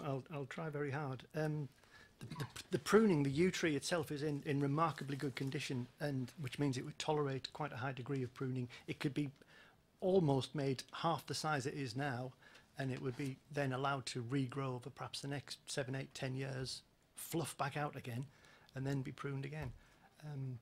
It's obviously had that done several times in its life. You can tell by the shape of the tree. It's been kept with quite a neat domed canopy. And yes, that clearly does involve the expense of getting a professional tree surgeon in with all the necessary insurance to carry out the work properly. But the tree's been there for so long, and the previous owners of the property seem to have managed to live with that quite happily and somehow take into account the pruning. And I think I'm right in saying that the conservation area for Preston Candover is relatively recent, sort of early 80s. So it's only since about 1982 that it's been statutorily protected under the conservation area regs. So previous to that, folks were quite happy to prune it and keep it when it wasn't a protected tree. Sorry, you asked about the wall and views of the tree. If I can. And future growth. Thank you, and future growth. Yeah. I mean, hopefully it will grow back. Subject to any approved pruning, it would grow back again and be allowed to be pruned back and be retained. It's going to outlive me. I mean, it's going to have at least another 100 years of safe, useful life expectancy with maintenance. The wall, and we did see some pictures of that. It's actually, thank you. It's a very low retaining. No, it's not. I've been advised it's not a retaining wall. It's a low garden wall, and there is a crack where my biro sat on that image. There's a split clean through that small slab. That could be physical pressure from tree roots. It could have been a badly built wall 10 years ago. We don't really know. It would appear that remedial works could repair the 3 or 4 broken bricks that we have there. So I'm not for 1 minute suggesting this tree would need to be expensively root pruned in order for it to be retained, but I think reasonable ongoing maintenance for a domestic garden would probably take care of some of those issues. The lawn, when I visited, was in really good condition. There was no sign of dieback or drought stress or anything like that. And the views of the tree are actually, you can see the tree from a number of what we describe as public places. So the public footway to the front of the property, which runs north-south through the village, the tree can be seen. Thank you. But also the tree can be viewed from Farrier's Close, and I think I've got one of the images does show the tree as you're looking south across the patio, and you can see 2 of the other neighbouring properties that overlook the gardens. I mean, it's a delightful location, so the tree actually can be enjoyed, excuse me, and the amenity the tree provides can be enjoyed by quite a number of the local residents, as well as folks walking or driving or cycling through the village as well. So it ticks all of the boxes for amenity protection. I'm pretty confident with that. Councillor George. Thank you, Chair. Could I ask you, from your experience, given the type of tree it is and the sort of conditions there and the distance of the building, does this tree pose any danger to the building itself at all in terms of substance or anything like that? That is a very good question. As far as subsidence or subsidence goes, I wouldn't wish to comment. You can never say never, because I don't know what the soil type is under the patio, which that tree root will probably be growing in. I couldn't see any sign of physical damage caused by the tree to the property. That's because it's been pruned. It's been pruned and kept a good 2 or 3 metres away from the fabric of the dwelling for quite a number of years. Did that sort of help answer the question? Members, I'm going to bring up an old expression to those of you who've come to the council fairly recently, won't have heard, because we've got reinstated a thing called standing orders, 9:30. I anticipate that this will be finished by 10:15 at the very latest. Are we prepared to carry on? Yeah. Thank you very much. Made a happy person over here. I've got a quick Councillor Potter, followed by me. Thanks, Chair. At my age, I'm comforted to know this tree's going to outlive all of us. So, I mean, clearly it's a handsome specimen, isn't it, really? I just wanted to ask Dave, in his report, there's a couple of references on page 181. He says, given the small size of the tree, is that a relative term in respect of a yew tree? You know, I mean, I was trying to judge it accordingly. Again, I didn't go on the site visit here, but he also makes the point, you also make the point, Dave, I'm sorry, that the cost of future maintenance should not be unreasonable and was borne by the previous owner of this property. Obviously, we don't know anything about him or her, but in terms of unreasonable, I don't know what that really means, but that's a cost relating to the pruning of the tree, which we've heard is going to be possible and quite effective. But how often would that have to occur, would you think, in terms of, you know, the regular pruning to keep it in the size and shape that is obviously going to cause the owner of the property minimum disturbance? Thank you. A very, very educated guess would be 7 to 10 years. It's actually quite the tree is constrained by the fact it's growing in that raised lawn area, or the lawn area is being developed around it. We have no records that indicate the tree has had any consented pruning for the thick end of 15 years. So whoever pruned it last, what you're seeing is at least 15 years worth of regrowth. And it's vigorous but slow, which is what yew trees do really well.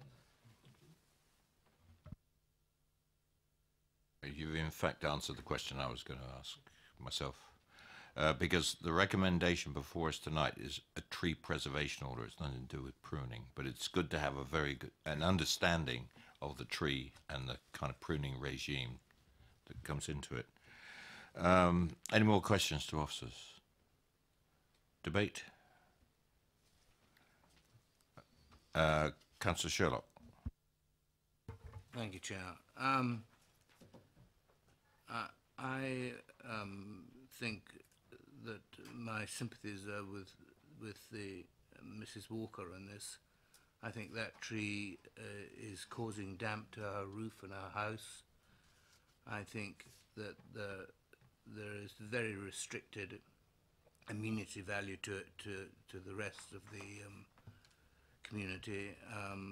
I think that there are plenty of yew trees round about. They normally grow in graveyards, I think. And they live, I mean, yew trees do live to an extraordinary length of time. 2,000 years with the one in Scotland.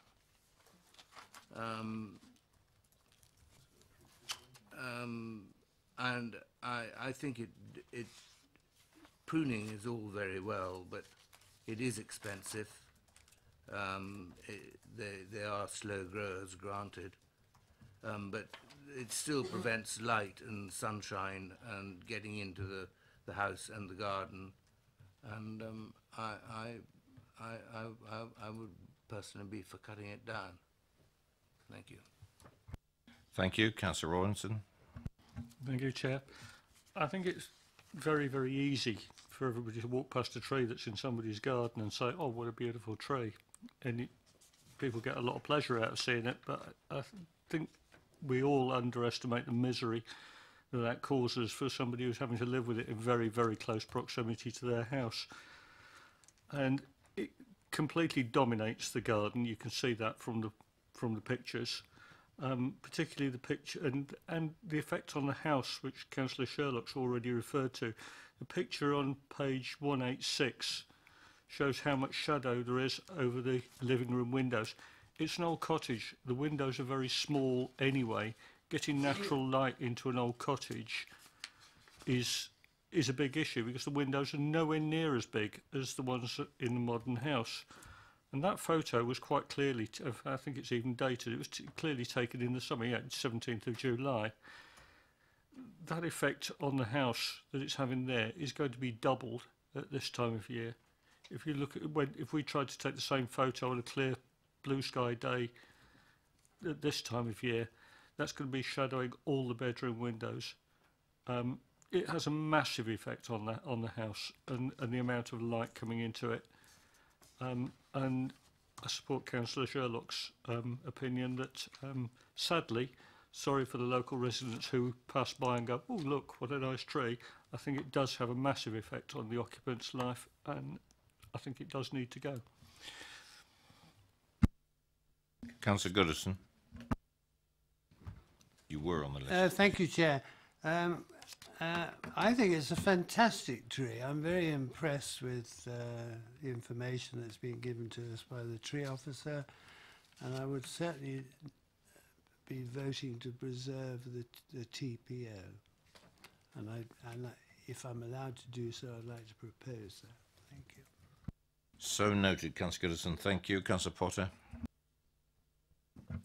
Well, I'm grateful to Councillor Goodison for his comment. I mean, I was going to say the same. I heard what Dave said, and my only commentary about pruning, and I know, as you rightly point out, Chair, it's not before us this evening, why would it be? But the practical aspect of that, I think he said, was this tree could be carefully and professionally pruned such that it would reduce its size by perhaps up to a half, and then we'd be talking about substantial years ahead before it grew back again. I mean, this is a 100-year-old yew tree, really, and I mean, they are special. They're not like some of the, dare I say, some of the Norway maples that I take responsibility for. This is a special tree in a special place, and I'd hate to see it be felled. And I do understand generally the impact it can have upon residents. Obviously, the owner of the house bought the house knowing it was there, and obviously accepted responsibility for it, which is quite considerable, of course, really, when it's a tree of this sort, really. So I support the application to apply the TPO to this tree, Chair. So it's seconding what Councillor Goddison said, I think. So noted. Councillor Westbrook. Mike Westbrook. Thank you, Chair. I just want to, I mean, I support this application. I'd just be, I mean, I know what Councillor Sherlock's saying there, and I understand some sympathies with the resident, but from a planning point of view, I think we should be looking at the policies of the council, which is to protect our environment, and also I think it's important as well that we look at the reasons why it's come to committee in the first place, which is the notification was required because it's located in a designated conservation area. Otherwise, we wouldn't even be here. So I think that's a very important factor. And plus the fact the tree is 100 years old, it's in a conservation area, it's probably got a good 100 years to go. I think this is more about, you know, the maintenance side. It's not really an issue here. I think it's the actual tree itself and its importance in the conservation area. That's fine. And my only comment would be, quite honestly, we're the caretakers of this tree. It's, you know, tree preservation orders are there for a reason. And we have our descendants that we've got to look after as far as this is concerned in the borough. And this is a valuable tree in my view. It's been duly proposed and seconded for a approval. Officers are going to correct me if I'm wrong, for the tree preservation order, BDB 644A, to be confirmed. All those in favour?